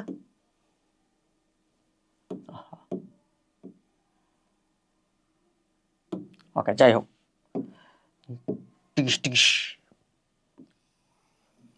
আমি অর্ধেক করব, বাকি অর্ধেক তোমার দায়িত্ব। এখানে ইলেকট্রন, প্রধান কোয়ান্টাম সংখ্যা, সহকারী কোয়ান্টাম সংখ্যা, স্পিন কোয়ান্টাম সংখ্যা। 1 2 3। ওকে, আর লিখলাম না। এখানে লিখবা ইলেকট্রন কার ক্ষেত্রে? এটা গ নম্বরে 3D10 ছিল, তাই না? 3D10, ঠিক আছে। এখানে লিখবা প্রধান কোয়ান্টাম সংখ্যা, সহকারী কোয়ান্টাম সংখ্যা, ম্যাগনেটিক কোয়ান্টাম সংখ্যা, স্পিন কোয়ান্টাম সংখ্যা, রাইট? তাহলে প্রথম ইলেকট্রন, এটা first electron, second electron, third electron, dot dot dot, এইভাবে টোটাল 10ম ইলেকট্রন পর্যন্ত যাইতে হবে। প্রধান কোয়ান্টাম সংখ্যা কত? প্রত্যেকের ক্ষেত্রে 3, এগুলোর ক্ষেত্রে সবগুলা 3। এল এর মান কত? যেহেতু ডি তার মানে 2। এম এর মান কত? প্রথম ইলেকট্রনের ক্ষেত্রে কি XY ছিল, XY থাকলে কি হবে? -2, তারপরটা কি ছিল? -1, তারপরটা কি ছিল 0, তারপরটা +1, এইভাবে চলে যাচ্ছিল, তাই না? তো এইবার 10টার মধ্যে আবার সেম রিপিট হইতো। একটা হচ্ছে সবগুলা কি প্লাস হাফ করে, প্রথমগুলা কি কি ছিল প্লাস হাফ করে চলে যাচ্ছিল, তাই না? আর এরপরে তারপরে মাইনাস হাফ করে আসছিল। এইভাবে দেখাইতে হবে, টোটাল 10টারটাই কিন্তু দেখাইতে হবে। বোঝা গেছে? কিভাবে দেখাইতে হবে এটা দেখাই দিলাম, বাট করতে হবে তোমাকে। ওকে, পরের প্রশ্ন আসো। প্রদত্ত মিশ্রণ থেকে যৌগদের পৃথকীকরণে আংশিক কেলাসনের যথার্থতা ব্যাখ্যা করো। আংশিক কেলাসন, আংশিক কেলাসন তো পুরো ব্যাখ্যামূলক প্রশ্ন, আমরা কি ব্যাখ্যা করব? না, আমি তো চালাক, আমি এখানে ম্যাথ ঢুকাই দিব। ম্যাথ কেমনে ঢুকাবো দেখবা? ওকে, দেখো, আমরা যদি ম্যাথ ঢোকানোর চেষ্টা করি, দেখো AX2 এর দ্রাব্যতাটা দেওয়া আছে আর PQ এর KSP দেওয়া আছে। সো গ নম্বর AX2 এর দ্রাব্যতা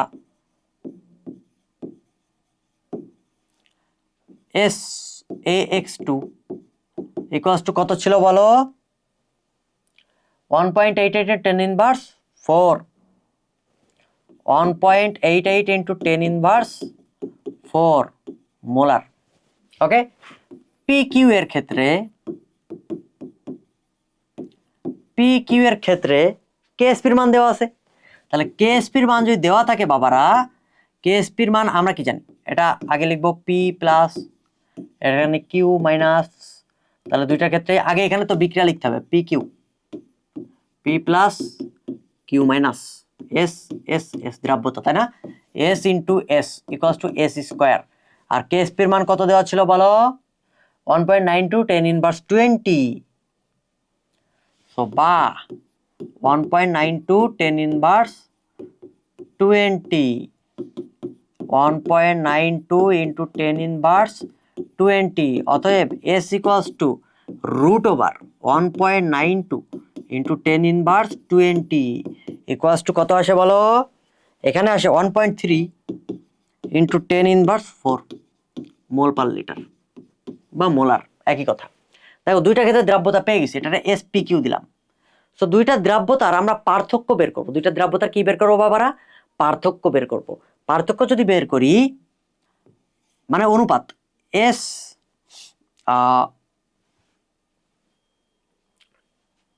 AX2 ডিভাইড বাই SPQ সমান সমান 1.88 into 10 to the power -4 divide by 1.3 into 10 to the power -4 equals to কত হয় দেখি? ক্যালকুলেটর কই? এই সবাই ক্যালকুলেটর ব্যবহার করবা, হ্যাঁ? কত সুন্দর। জীবন মানে তো যন্ত্রণা। ওকে, ভাগ 1.88 ইন্টু 10 টু দি পাওয়ার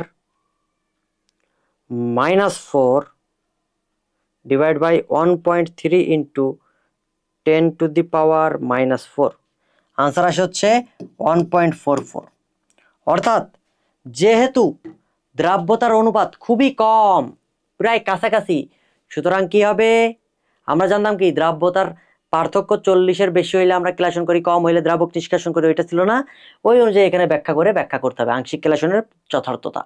তারপরে আংশিক কেলাসনে কি ব্যবহার করা হয়, অংশ কলাম ব্যবহার করা হয়, ওই ব্যাখ্যাগুলো লিখতে হবে। কথা বোঝা গেছে বাবারা? আশা করি ক্লিয়ার। মানে মেন কথা দ্রাব্যতাটা বের করলাম, মানে ইচ্ছা হয়েছে তাই, ম্যাথ না করলে তো আসলে নাম্বার দিবে না, এখানে আমরা ম্যাথ করছি। কথা ক্লিয়ার? ওকে, এরপরে আসো পরের প্রশ্নে। সরকারি বিজ্ঞান কলেজ তেজগাঁওয়ের প্রশ্ন। এই যে আমাদের পাত্র মেনলি দ্রাব্যতা অদক্ষেপ পড়বে কি পড়বে না, এই প্রশ্ন যদি বোর্ডে না আসছে তোর নাম পাল্টাই দিবি, বলে দিলাম। পরীক্ষাতে আসবে মানে আসবে, এই টাইপের প্রশ্ন। সো আমি একটা দেখাবো, বাকিগুলা তোমার দায়িত্ব। ক্লিয়ার? ওকে, আসো। এখানে দেখা আছে এ পাত্রে এ একটা যৌগ, তার হাইড্রোক্সাইড আছে এত মোলার এত ml, বি পাত্রে এত মোলার এত ml B2 সালফেট আছে। গুড, ভালো কথা। KSP এর মান দেওয়া আছে, কার? A2 সালফেটের মান দেওয়া আছে। দেওয়া থাকলে প্রথম প্রশ্ন বলতেছে A এবং B এর মিশ্রণে হাইড্রোক্সিল আয়নের ঘনমাত্রা গ্রাম পার লিটার এককে বের করো। বুঝতে পারছো? এই ক্ষেত্রে আমরা কি করব?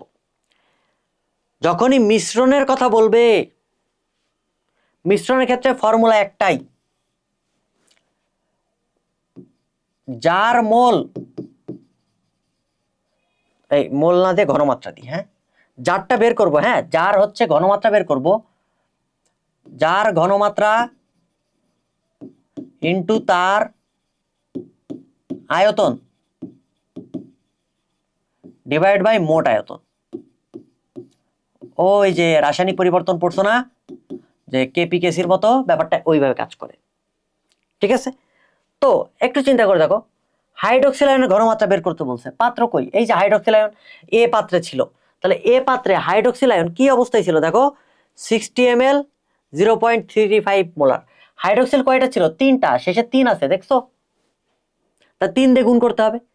আর মিশ্রণ যেহেতু বলছে, এই দুইটা পাত্র যদি মিশাই দিই, এই দুইটা পাত্র যদি মিশাই দিই, তাহলে টোটাল আয়তন কত, 60 আর 50 মিলে কত হয়, 110, 110 দিয়ে ভাগ হয়ে যাবে। কথা কি বোঝা গেছে? তাহলে অ্যাকচুয়ালি আমরা যেটা করব, গ নম্বর, এ পাত্রে হাইড্রোক্সিল ছিল 3, এটারে ভাঙো, ভাঙলে কি হয়, A3+ হয় প্লাস 3 হাইড্রোক্সিল মাইনাস হয়। ওকে, ভেরি গুড। যদি এইটা হয় আমরা কি করব বলতো, আমরা যেটা করব, হাইড্রোক্সিল আয়নের ঘনমাত্রাটা বের করব।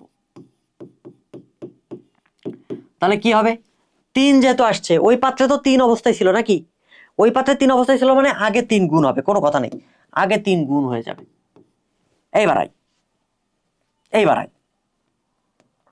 বলছিলাম যার ঘনমাত্রা তারই আয়তন নিব।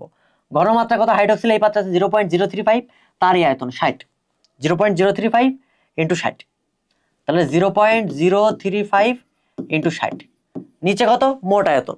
এ পাত্রে কত ছিল, 60 ml, বি পাত্রে কত ছিল, 50 ml, দুইটা যোগ করে দাও, দুইটা যোগ করে দিলে 60 + 50 অর্থাৎ 110 ml। কেন ml দিলাম, লিটারে কেন নিই না, কারণ উপরে ml নিচে ml কাটাকাটি হয়ে যাবে, যদি এমন কাটাকাটি না যাইতো তাহলে লিটারে নিয়ে দেন ম্যাথ করা লাগতো। কথা বোঝা গেছে? কত হয়, ক্যালকুলেশন করলে আসে 0.057 মোলার। আনসার শেষ করে আসছো, মারা খেয়ে গাছে উঠে যাবা। এখানে গ্রাম পার লিটারে বলছে বাবা, তো মোলারে বের করলে তো হবে না, গ্রাম পার লিটারে নিয়ে যাইতে হবে। এখন গ্রাম পার লিটারে যদি নিয়ে যায়, দেখো 0.057 মোল পার লিটার হয়, মোলার মানে মোল পার লিটার, 1 মোল সমান কি, আণবিক ভর, তো আণবিক ভর দিয়ে গুণ করে দেবো। হাইড্রোক্সিল আয়নের আণবিক ভর কত, 0.057 ইন্টু 16 আর 1 17, 17 দিয়ে গুণ করো, গ্রাম পার লিটার, শেষ। আণবিক ভর দিয়ে গুণ করে দিছি, কি দিয়ে গুণ করছি, আণবিক ভর দিয়ে গুণ করছি, কত হয় 0.969 গ্রাম পার লিটার, শেষ। কথা কি বোঝা গেছে কি করছি, আশা করি ক্লিয়ার। এখন আসো ঘ নম্বর,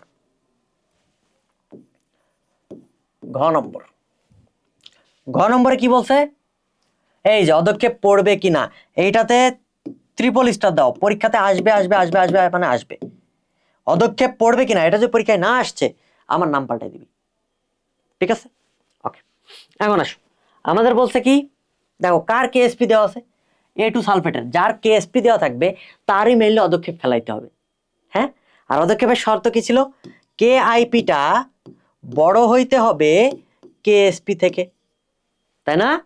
হ্যাঁ, আমরা কিন্তু জানি এটা। সো কেআইপি যদি বড় হইতে হয় কেএসপি থেকে, তাহলে তো পদক্ষেপ পড়বে, আলটিমেটলি আমাকে কেআইপি বের করতে হবে। আমি একবারে করে দিচ্ছি, আমরা কি করব, A2 সালফেট, চিন্তা কর এ কই থেকে আসছে, পাত্র এ থেকে, সালফেট কই থেকে আসছে, পাত্র বি থেকে, সো দুইটার ঘনমাত্রা নিয়ে কাজ করতে হবে।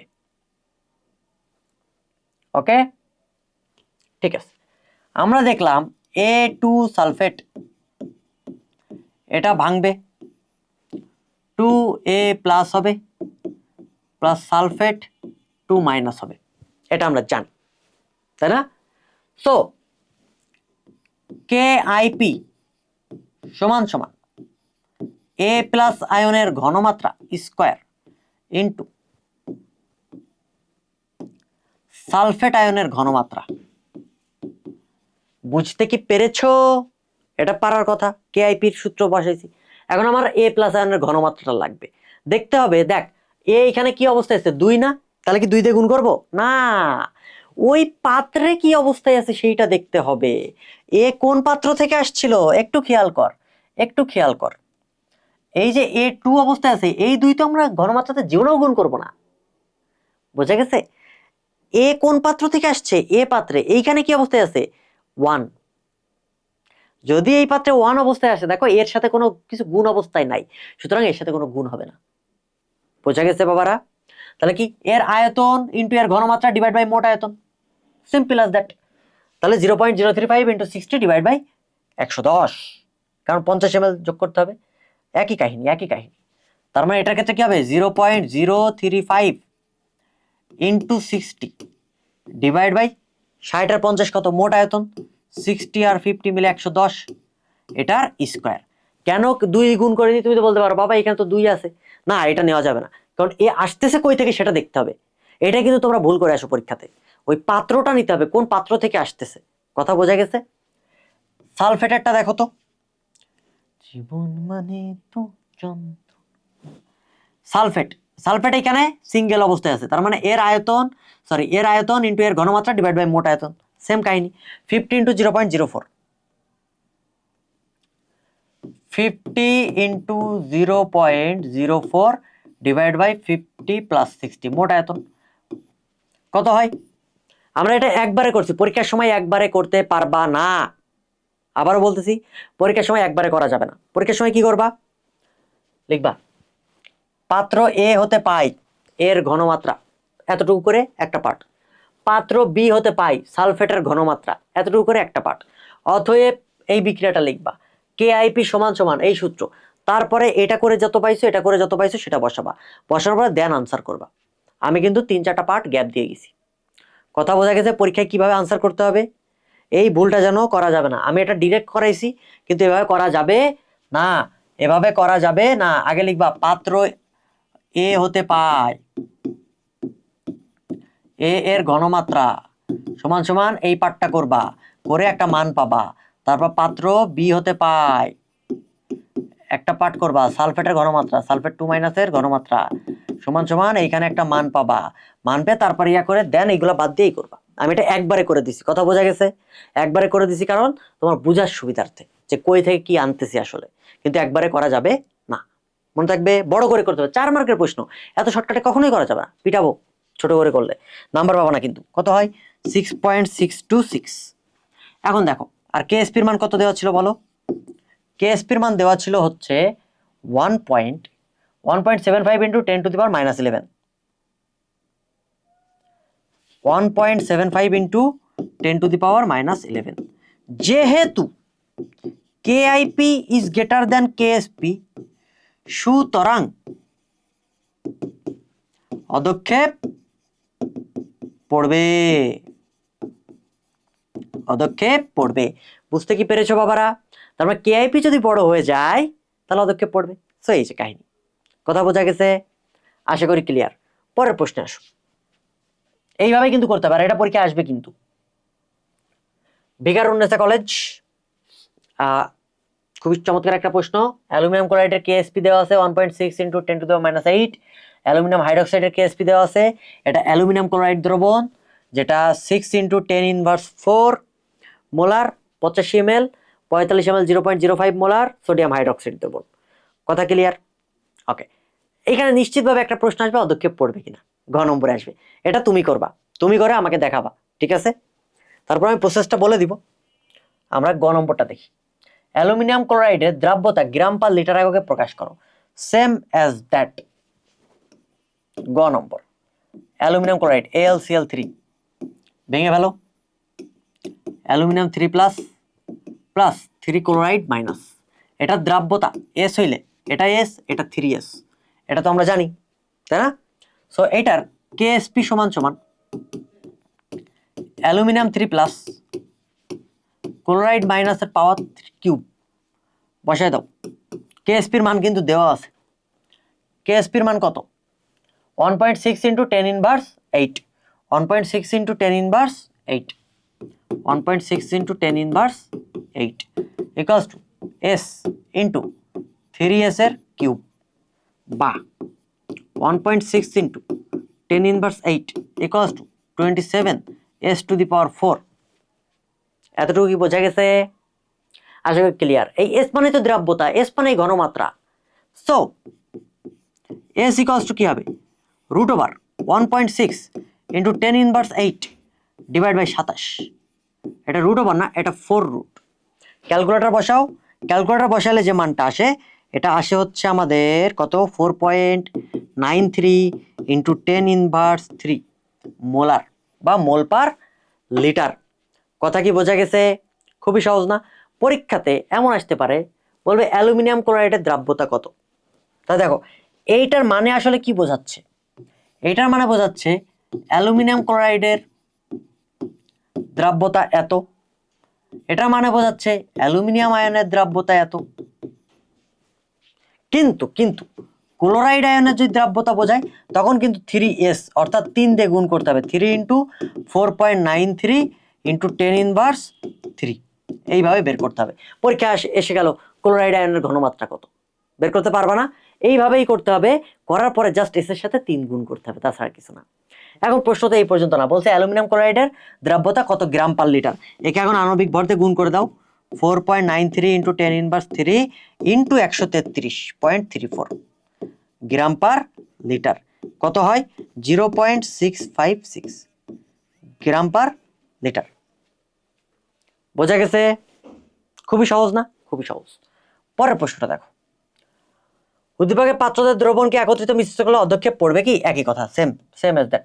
অধক্ষেপ যদি পড়ে কার পড়বে? Aluminium hydroxide. দেখো অ্যালুমিনিয়াম হাইড্রোক্সাইডের কেএসপিটা দেওয়া আছে, অ্যালুমিনিয়াম হাইড্রোক্সাইডের কেএসপি দেওয়া আছে। দেখো হাইড্রোক্সিল এখানে 3 আছে, 3 কি গুণ হবে? না, কারণ হাইড্রোক্সিল এইখানে এক অবস্থায় আছে। কথা বোঝা গেছে? পাত্রে কি অবস্থায় আছে সেটা তোমাকে দেখতে হবে, এর বাইরে অন্য কিছু দেখা যাবে না। আমরা তাহলে একটু ক্যালকুলেশন করার চেষ্টা করি। ক্যালকুলেশন তুমি করবা, আমি জাস্ট তোমাকে প্রসেস বলতেছি। হ্যাঁ, aluminium hydroxide, aluminium 3 plus plus 3 hydroxyl minus. বলবা পাত্র এক হতে অ্যালুমিনিয়াম 3 প্লাস এর ঘনমাত্রা, কারণ এটা তো পাত্র এক হতে পাইছো নাকি? কিভাবে বের করছিলাম? যার ঘনমাত্রা বের করব তার ঘনমাত্রা ইন্টু তার আয়তন ডিভাইড বাই মোট আয়তন, রাইট? তাহলে দেখো দেখো দেখো কি দেখতেছো? অ্যালুমিনিয়াম এইখানে আছে একক অবস্থায়, অ্যালুমিনিয়ামের সাথে 3 2 কোনো কিছু গুণ অবস্থায় নাই। তাহলে অ্যালুমিনিয়াম 85 ml 6 ইন্টু 10⁻4 আর এটা 45 ml ছিল। তাহলে কত হচ্ছে 6 into 10⁻4 into 85 ml divide by 85 plus 45, একটা মান পাবা। পাত্র দুই হতে কি পাবা? দেখো হাইড্রোক্সিল আয়নের ঘনমাত্রাটা লাগবে, হাইড্রোক্সিল আয়নের ঘনমাত্রা। হাইড্রোক্সিল আয়নের ঘনমাত্রাকে তুমি 3 দিয়ে গুণ করবা না, কেন বলো তো? কারণ পাত্রে তো 3 অবস্থায় নাই, সোডিয়াম হাইড্রোক্সাইড সিঙ্গেল অবস্থায় আছে। সো এখানে 0.05 ইন্টু 45, জাস্ট এটা। So 0.05 into 45 divide by 85 plus 45। অতএব কেআইপি এখানে একটা মান পাবা, বসানোর পরে এই যে অ্যালুমিনিয়াম 3 প্লাস হাইড্রোক্সিল মাইনাস এইটার পাওয়ার কিউব। সো এইখানে যে মানগুলা পাবা বসানোর পরে একটা মান তুমি পাবা, পাওয়ার পরে দেখাবা যদি কেআইপি গ্রেটার দেন কেএসপি হয় তবেই অধক্ষেপ পড়বে, না হলে অধক্ষেপ পড়বে না। পারবা না বাবারা? তো এইটার ক্যালকুলেশনে প্রত্যেকটা মান তোমরা আমাকে বলবা। কিভাবে করছি বোঝা গেছে? আশা করি বোঝা গেছে। সব জিনিস তো আমি করে দেবো না, কারণ এই প্রসেসে অলরেডি 2টা ম্যাথ আমি তোমাকে করে দিছি, তাই না? ওকে, এগুলো পরীক্ষা আসবে, এই অধক্ষেপ পড়বে কিনা পরীক্ষাতে আসবে আসবে আসবে। চলো পরেরটাতে যাই। রাজশাহী বোর্ড 25, আবারও সেম কাহিনী। এ ওয়াই এর কেএসপির মান দেওয়া আছে, যদি কেএসপির মান দেওয়া থাকে তাও আমি করে দেবো। যা একটা আছে পাত্র এ, পাত্র এতে দেখো A2B3 আর পাত্র বিতে X3Y2, পাত্র সিতে 100 ml দ্রবণ দেওয়া আছে। এ পাত্রের সম্পৃক্ত দ্রবণে দ্রবের দ্রাব্যতা গুণফল নির্ণয় করো। দ্রাব্যতা গুণফল বের করতে বলছে গ নম্বরে। এ পাত্রে, এ পাত্র কই? এই যে এ পাত্র, এ পাত্রে 6 ইন্টু 10⁻5 মোলার অলরেডি দ্রাব্যতা দেওয়া আছে। আমার কি বের করতে হবে? দ্রাব্যতা গুণফল। দেখছো আগে তো আমরা উল্টা আসছিলাম, এখন জাস্ট কি বের করতে বলছে, কেএসপি বের করতে বলছে। সো কেএসপি যদি বের করতে বলে, চলো আমরা কেএসপি বের করি। গ, কেএসপি আমাদের বের করতে হবে। পাত্র একে কি ছিল বলো, পাত্র একে কি ছিল, A2B3, A2B3, এটারে ভাঙো, ভাঙলে কি আসে, 2A3 plus plus 3B2 minus, তাই না? হ্যাঁ, এটা কিন্তু আসে। তাহলে এইটার দ্রাব্যতা যদি S হয়, এইটা হবে 2S, এইটা হবে 3S। তাহলে অ্যাকচুয়ালি এর দ্রাব্যতা কত, 2 ইন্টু ওই যে 6 ইন্টু 10 ইনভার্স 5, এটা 3 ইন্টু 6 ইন্টু 10 ইনভার্স 5, এইভাবে করা যায়। তাহলে আমরা এখন কেএসপির ফর্মুলাটা অ্যাপ্লাই করি। কেএসপি ইকুয়ালস টু আসে কি, A3 প্লাস এইটার স্কোয়ার ইন্টু B2 মাইনাস এটার পাওয়ার কিউব। তাহলে এইটার মান আসে 2S square into 3S cube. তাহলে 2 দুগুণে 4, 3 3 9, 3 9 27, 108 S to the power 5। S এর মান বসাই দাও, 108। এস এর মান কত বলো, ওই যে 6 into 10 inverse 5 into 6 into 10 inverse 5, এটার পাওয়ার হচ্ছে 5। কত হয়, মান আসে 8.4 ইন্টু 10 টু দি পাওয়ার 20। শেষ, বোঝা গেছে? কত সুন্দর। এখানে লিখবা S equals two 6 into 10 to the power minus 5 molar. খুবই সহজ কিন্তু, পারবা না? একদম ডিরেক্ট বেসিক থেকে প্রশ্নটা আসছে। এরপরের প্রশ্নটা দেখো, অদক্ষেপ পড়বে কিনা, আবারও সেম কাহিনী। অদক্ষেপ কোথায় পড়বে, কি বলতেছে এখানে, বলতেছে এই যে সি পাত্রে মিশানো হয়েছে, AY এর অদক্ষেপ পড়বে কি না। বোঝা গেছে? এখন আমরা দেখি, চলো।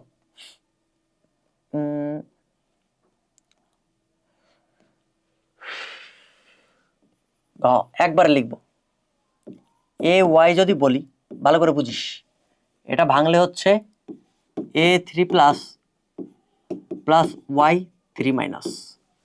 ওকে, আমি একবারে লিখে দিচ্ছি, KIP equals to A3 plus Y3 minus. মান বসাও, ভালো করে বুঝবি, একটু দেখ। এ এখানে তো জাস্ট AY বলছে, আমরা কি AY এর মানটা নিব না? একটা সেকেন্ড,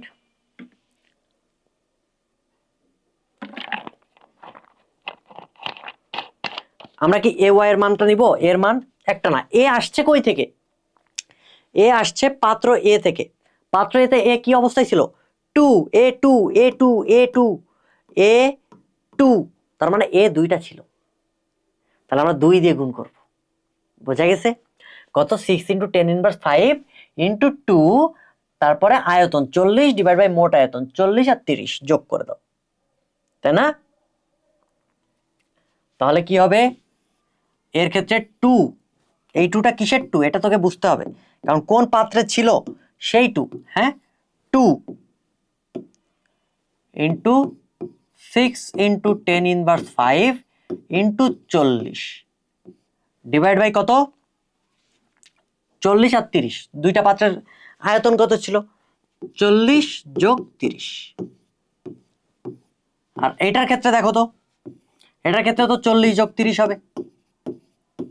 এবং এই ওয়াইটা কই থেকে আসতেছে, এই ওয়াইটা আসতেছে এইখানে। ওয়াই কি অবস্থায় ছিল, 2, x3y 2 অবস্থায় ছিল। তা 30 ইন্টু 2.5 ইন্টু 10 ইনভার্স 5, 2 দিয়ে গুণ হবে, 2.5 ইন্টু 10 ইনভার্স 5।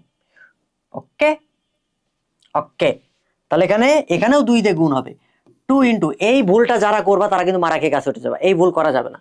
ভালো করে বুঝো আমরা কোথায় নাম্বারটা নিচ্ছি, কোনটা, ওই পাত্র থেকেই কিন্তু আনতেছি, ঠিক আছে? ক্লিয়ার? তা 2 ইন্টু 2.5 ইন্টু 10 ইনভার্স 5 ইন্টু 30, এইভাবে করার পরে আনসার বের করবা, বের করে যেটা হবে করে আসছো। তুমি ভাবছো আমার তো সব ঠিক, অদক্ষেপও পড়ে গেছে। হ্যাঁ, তোমার অদক্ষেপ পড়ছে কি পড়ে নাই জানি না, কিন্তু তুমি মারা খেয়ে অলরেডি গাছে উঠে গেছো। কেন? বলছিলাম যার আয়তন তার ঘনমাত্রা ডিভাইড বাই মোট আয়তন। মোট আয়তন মানে কি? পাত্র। এই ভালো করে দেখ, আগের যে কোশ্চেনগুলো ছিল, সেটাতে সি আলাদা কোনো পাত্র ছিল না, জাস্ট এই দুইটা পাত্র ছিল, তাই আমরা মোট আয়তন যোগ করতাম। বাট এইখানে কি বলছে? এ আর বি পাত্রকে সি পাত্রে মিশানো হয়েছে। এ এবং বি পাত্রকে কোথায় মেশানো হয়েছে? সি পাত্রে মেশানো হয়েছে। আর সি পাত্রে যদি মেশানো হয়, সি পাত্রের আয়তন কত? 100।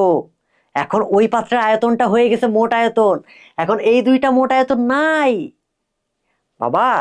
এই কারণে মাথা ঠান্ডা করে পরীক্ষা দিতে হয়। এই দেখ, তাহলে এখানে 40 আর 30 কি যোগ হবে? হবে না। সি পাত্রের আয়তন হবে। তাহলে সি পাত্রের আয়তন কত? 100 ml। 100 ml। সো সি পাত্রের আয়তন 100 ml। এই যে 100, এই যে 100, কারণ তুমি সি পাত্রে যোগ করছো। যদি কোনো পাত্রে যোগ করতে না বলতো, জাস্ট বলতো এ এবং বি পাত্র মিশাইলে কি হবে, তখন ওই আগের নিয়মটা ঠিক ছিল। বোঝা গেছে? ওকে, আশা করি ক্লিয়ার। এখন তাহলে মান কত আসছে বলো? 2.48 ইন্টু 10 ইনভার্স 10। বোঝা গেছে?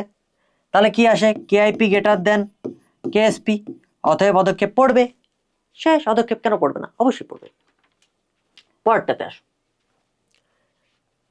এই কথা কি বুঝতে পারছো? এটা কিন্তু পরীক্ষাতে আসবে। তো কোথায় 2 গুণ করতে হয়, কোথায় 3 গুণ করতে হয়, এটা যেন ভুল না হয়। অতএব পদক্ষেপ পড়বে। কিভাবে লিখতে হবে আগে কিন্তু দেখাই দিছি, আলাদা আলাদা করে লিখতে হবে। হ্যাঁ, এটা কিন্তু একবারে লিখে দিছি জাস্ট তোমাদের বোঝার সুবিধার্থে। বরিশাল বোর্ড 2019, পাত্র 1 CCl4 দেওয়া আছে 200 ml, 2 গ্রাম আয়োডিন যোগ করা হচ্ছে। ওকে, গুড। 2019 সালের প্রশ্ন, চমৎকার একটা প্রশ্ন। এক নম্বর পাত্রের সম্পূর্ণ দ্রাবক নিয়ে একবার করছো, আর ওয়াই পাত্রটা নিয়ে দ্রাবককে 4 ভাগে ভাগ করে একবার করছো, অর্থাৎ দ্রাবক নিষ্কাশনে চলে গেছে। ঠিক আছে? কোন নিষ্কাশনে চলে গেছে? দ্রাবক নিষ্কাশনে। এখানে কি বলছে? 3 নম্বর পাত্রের দ্রবের দ্রাব্যতা গুণফল নির্ণয় করো। 3 নম্বর পাত্রের দ্রবের দ্রাব্যতা গুণফল নির্ণয় করো। 3 নম্বর পাত্র কি ছিল? 0.714 গ্রাম ফেরাস হাইড্রোক্সাইড FeOH 2 2 2 500 ml সম্পৃক্ত দ্রবণ। গুড। অর্থাৎ ভি দেওয়া আছে আর ডাব্লু দেওয়া আছে। আমাকে বের করতে হবে কি? দ্রাব্যতা গুণফল, কেএসপি বের করতে হবে। কেএসপির ফর্মুলাতে কি ছিল বলো? কেএসপির ফর্মুলাতে ছিল এস ছিল একটা, তার মানে দ্রাব্যতা অর্থাৎ ঘনমাত্রাটা বের করতে হবে। সো দ্রাব্যতা বের করা আমরা শিখি। আসো গ নম্বর, খুবই চমৎকার প্রশ্ন। আমার আগে কি দরকার? দ্রাব্যতাটা দরকার। তাহলে এস ইকুয়ালস টু কি? 1000 ডাব্লু বাই এম ভি। 1000 বসাও। ডাব্লিউ এর মান কত ছিল? 0.714। আর এম আণবিক ভর কত? 89.85। কত বললাম? 89.85। এটা তুমি ক্যালকুলেটর ইউজ করে বের করতে পারবা। ভি তো দেওয়াই আছে 500 ml, তাই না? এটার মান কত আসে? এইটার মান আসে হচ্ছে 1.59 ইন্টু 10 ইনভার্স 2 মোল পার লিটার। এখন আমাকে কেএসপি বের করো। দেখো এস বের করে ফেলছি। তুমি আগে লিখবা দেওয়া আছে অমুক অমুক অমুক অমুক অমুক, তারপরে এইভাবে বের করবা। ঠিক আছে? এখন আসো আমরা কেএসপি বের করব। কেএসপি বের করার আগে বিক্রিয়া লিখতে হবে। বিক্রিয়াটা কি? FeOH2 দেওয়া ছিল, অ্যাকচুয়ালি 3 হওয়ার কথা ছিল, এখন কেন দিছে জানি না, যাই দিক আমার কি Fe2 প্লাস 2 হাইড্রক্সিল মাইনাস, তাই না? ওকে, সো এটার ক্ষেত্রে আমরা কি দেখব? এটা যদি এস হয়, এটাই এস, এটা 2s। সো এটার কেএসপির ফর্মুলা কি হবে? কেএসপির ফর্মুলা হবে Fe2 প্লাস হাইড্রক্সিল মাইনাসের পাওয়ার স্কোয়ার, অর্থাৎ আসে s ইন্টু 2s এর স্কোয়ার, অর্থাৎ 4s কিউব, অর্থাৎ 4 ইন্টু s এর মান কত? 1.59 into 10 inverse 2 cube equals to কত হয়? Equals to 1.6 into 10 inverse 5। 1.6 into 10 inverse 5। That is our answer. বোঝা গেছে? আশা করি ক্লিয়ার। খুবই সহজ না? জাস্ট একটু আমাদের ঘনমাত্রাটা বের করে নেওয়া লাগছে, তাছাড়া আর কিছু না। পারবা না? পারবা। পরের প্রশ্নে আসো। বলছে কি আয়োডিন নিষ্কাশনে কোন প্রক্রিয়াটি লাভজনক গাণিতিকভাবে ব্যাখ্যা করো। যে 4 বারে নিয়ে, দেখো এখানে লেখা আছে যে একবারে নিয়ে একবার করছে আর একবার 4 ভাগে ভাগ করে একবার করছে। সো এটার জন্য দ্রাবক নিষ্কাশনের থিওরিটা আমাদের অ্যাপ্লাই করতে হবে। দ্রাবক নিষ্কাশনের একটা ফর্মুলা আছে, দ্রাবক নিষ্কাশনের একটা ফর্মুলা আছে। দ্রাবক নিষ্কাশনের ফর্মুলা যেটা, দ্রাবককে আয়োডিন না, এক্স এম অর্থাৎ ম্যাটেরিয়ালসের ভর, ম্যাটেরিয়ালসের ভর সমান সমান এক্স নট অর্থাৎ আদি অবস্থায় যে ম্যাটেরিয়ালসটা ছিল, ঠিক আছে, into K D V one. KD মানে কি? কেডি পাঠক না, পানির বন্টন গুণাঙ্ক। আর ভি1 মানে আমার টোটাল যে আয়তনটা ছিল। এইখানে আবার একই জিনিস লিখো, KD V one plus V two. V two মানে কি? আমি যতটুকু আয়তন নিয়ে কাজ করতেছি, ঠিক আছে। তাহলে এটাতে কি ধরতেছি আমরা একটু সেটা দেখি। হ্যাঁ, এক্সএম মানে ম্যাটেরিয়ালস, এটা হচ্ছে আদি অবস্থা। আর কেডি আমি যদি বলি এই যে CCl4 এ, CCl4 এর তো করতেছি তাই না, পানিতে তো আর করতেছি না। এর পানিতে বন্টন গুণাঙ্ক এতটুকু একটু মুখস্থ করে ফেলো, কেডি ইকুয়ালস টু 1/80। 1/80 মানে কত? 0.0125। ক্লিয়ার? আশা করি বুঝতে পারছো। তাহলে এটা থেকে আমরা কি বুঝলাম? এগুলোর মান বসালে আনসার হয়ে যাবে। তাহলে আমরা দেখি প্রথমে কি বলছে। প্রথম বলছে একবারে ব্যবহার করলে 2 গ্রাম 200 ml এর মধ্যে ব্যবহার করতেছি, ঠিক আছে। আচ্ছা, একবারে ব্যবহার করলে আরেকবার 4 ভাগে ভাগ করে নিয়ে, তো আসো আমরা করি। ঘ প্রথম ক্ষেত্রে মানে কি একবারে ব্যবহার করলে, একবারে ব্যবহার করলে xm ইকুয়ালস টু হোয়াট। তাহলে এখন ধরি, কি ধরবা? ধরো, ধরার তো অনেক কিছুই আছে তাই না, লাঠি সোটা যা ইচ্ছা। অন্যের আবার মন ধরতে যেও না, কারণ মন ধরার পরে বাই চান্স তুমি যদি ছ্যাঁকা খাও তাহলে তুমি মারা খেয়ে গাছ উঠে যাবা। তো যেহেতু আমরা ম্যাথ করতেছি আমরা চলক ধরবো, কারণ মন নিয়ে টানাটানি করার দরকার নাই, ঠিক আছে। আচ্ছা, তাহলে এক্স নট ইকুয়ালস টু 2 গ্রাম, কারণ কি ওই যে আয়োডিন 2 গ্রাম ব্যবহার করছি, ঠিক আছে। আর কি ছিল ফর্মুলাতে? কেডি, কেডি এর মান তো তুমি অলরেডি বের করে ফেলছো, 0.0125 1/80, যেটা এটা বাই মুখস্থ। ভি1 এর মান 200 ml, কারণ কি আমরা আদি আয়তন আমরা যেটা নিয়ে কাজ করতেছি। আর ভি2 যেহেতু একবারে ব্যবহার করতেছি, একবারে যেহেতু ব্যবহার করতেছি একবারে, তাই ভি2 কি একবারে টোটাল এমএলটাই ব্যবহার করা হয়েছে। কারণ কি দেখো তো, দেখো একবারে যেহেতু তার মানে 200 ml CCl4 এখানে ঢেলে দিছি, রাইট। সো 200 ml আমাদের লাগবে। প্রভাত কালে মুরগি নাচে ডালে 200 ml হয়েছে। এখন বসায় দাও, X M X not into KD V one divide by KD V one plus V two. মান বসাও, 2 ইন্টু 0.0125 ইন্টু 200 ডিভাইড বাই আবারও সেম 0.0125 ইন্টু 200 প্লাস 200। কত হয়? এটার মান আসে 0.024 গ্রাম। তার মানে এত গ্রাম আয়োডিন আমরা নিষ্কাশন করে ফেলছি। দ্রাবক নিষ্কাশনের ফর্মুলা এটা। কথা বোঝা গেছে? এখন আসো, তাহলে বিশুদ্ধতার পরিমাণ কত বলো তো? বা নিষ্কাশনে যে বিশুদ্ধতা পাইলাম, বিশুদ্ধতার পরিমাণ আমরা যদি বলি, আগে কত ছিল? 2 মাইনাস কত বের হয়েছে? 0.024 ডিভাইড বাই 2 ইন্টু 100%। কতটুকু হয়েছে বলো? আমাদের যেটা হবে 98.76%। এবার আসো দ্বিতীয় ক্ষেত্রে। দ্বিতীয় ক্ষেত্রে মানে কি? 4 বার ব্যবহার করছো। কতবার? 4 বার ভাগ করে ব্যবহার করছো, ভাগ করে ব্যবহার করছো, ব্যবহার করলে দেখো এই যে আয়োডিন নিষ্কাশনে কোন প্রক্রিয়াটি লাভজনক, এই যে 4 বার ভাগ করে ব্যবহার করছো, 4 বার ভাগ করে ব্যবহার করছো। 4 বারে ভাগ করলে এই CCl4 কে যদি তুমি 4 বারে ভাগ করে ব্যবহার করো তাহলে কত ml করে ব্যবহার করতেছো বলো তো? 200 4 দিয়ে ভাগ করো, 50 ml। তাহলে এখানে V2 কত? 50 ml। আগেরটাতে V2 কত ছিল? 200 ml, কারণ একবারে ব্যবহার করছো, পুরাটাই ঢেলে দিছো। আর এখন প্রথম 4 ভাগ ভাগ করছো, আবার 4 ভাগ এইভাবে করতেই আসো। তাহলে কত ml? 50 ml, কারণ কি 4 বার ভাগ করে ব্যবহার করছো। টোটাল 200 ml কিন্তু ঢালো নাই, তাহলে 50 ml ব্যবহার করছো। তাহলে এই ক্ষেত্রে বাকি সবগুলোর মান সেম থাকবে, এই মান সবই সেম থাকবে, শুধুমাত্র V2 এর মান হয়ে যাবে 50 ml। তাহলে বের করো xm x0 kd v1 divide by kd v1 plus v2, মান বসাও 2 ইন্টু kd এর মান 0.0125 ইন্টু v1 এর মান 200, এটাতেও 0.0125 ইন্টু 200 প্লাস 50, এই সেই 50, V2 এর মান 50। কথা ক্লিয়ার? এটার মান কত আসে? এটার মান আসে 1.02 ইন্টু 10⁻5 গ্রাম। এই ক্ষেত্রে বিশুদ্ধতা কত আসে?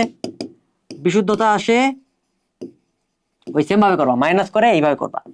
বিশুদ্ধতা আসে হচ্ছে 99.99%। তাহলে ভালো কোনটা? 4 বার ভাগ করে ব্যবহার করাটা ভালো না? শেষ নামাইতে হবে, যেহেতু এই ক্ষেত্রে পার্সেন্টেজ 9.99% সবচাইতে বেশি, সুতরাং একবারে ব্যবহার করার চাইতে 4 বারে আলাদা আলাদাভাবে ভাগ করে ব্যবহার করাটা বেশি লাভজনক। অর্থাৎ এইটাই হচ্ছে আমাদের লাভজনক। লাভজনক কথা কি বোঝা গেছে বাবারা? আশা করি ক্লিয়ার। খুবই সহজ না? কিন্তু এই প্রশ্নটা খুব বেশি ইম্পর্টেন্ট না, বাই এনি চান্স দিতে পারে, তাই শিখাই ফেললাম। সো এটা নিয়ে প্যারা খাওয়ার কোনো দরকার নাই।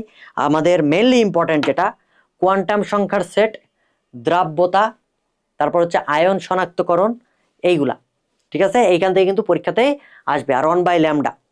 সো আমাদের সমাপ্ত হলো গুণগত রসায়ন। যা যা পড়াইছি এই টপিকের বাইরে আসলে পরীক্ষায় আসার মতো কোনো টপিক নাই। সিকিউ এর তুমি জানো আমি যা পড়াবো তাই পরীক্ষায় পড়বে। এটা মানে সবাই অনেক সময় মাঝখানে আমার বলে যে আমি কোশ্চেন লিক করি, হ্যাঁ, এরকম একটা ব্যাপার আছে। সমস্যা নেই, সবাই ভালো থাকো, সুস্থ থাকো এবং ক্লাসটা নোট করবা। মাঝখানে কিন্তু হোমওয়ার্ক দিছি, কেন দিছি? যেন তোমার বাসায় আলাদাভাবে প্র্যাকটিস করা না লাগে।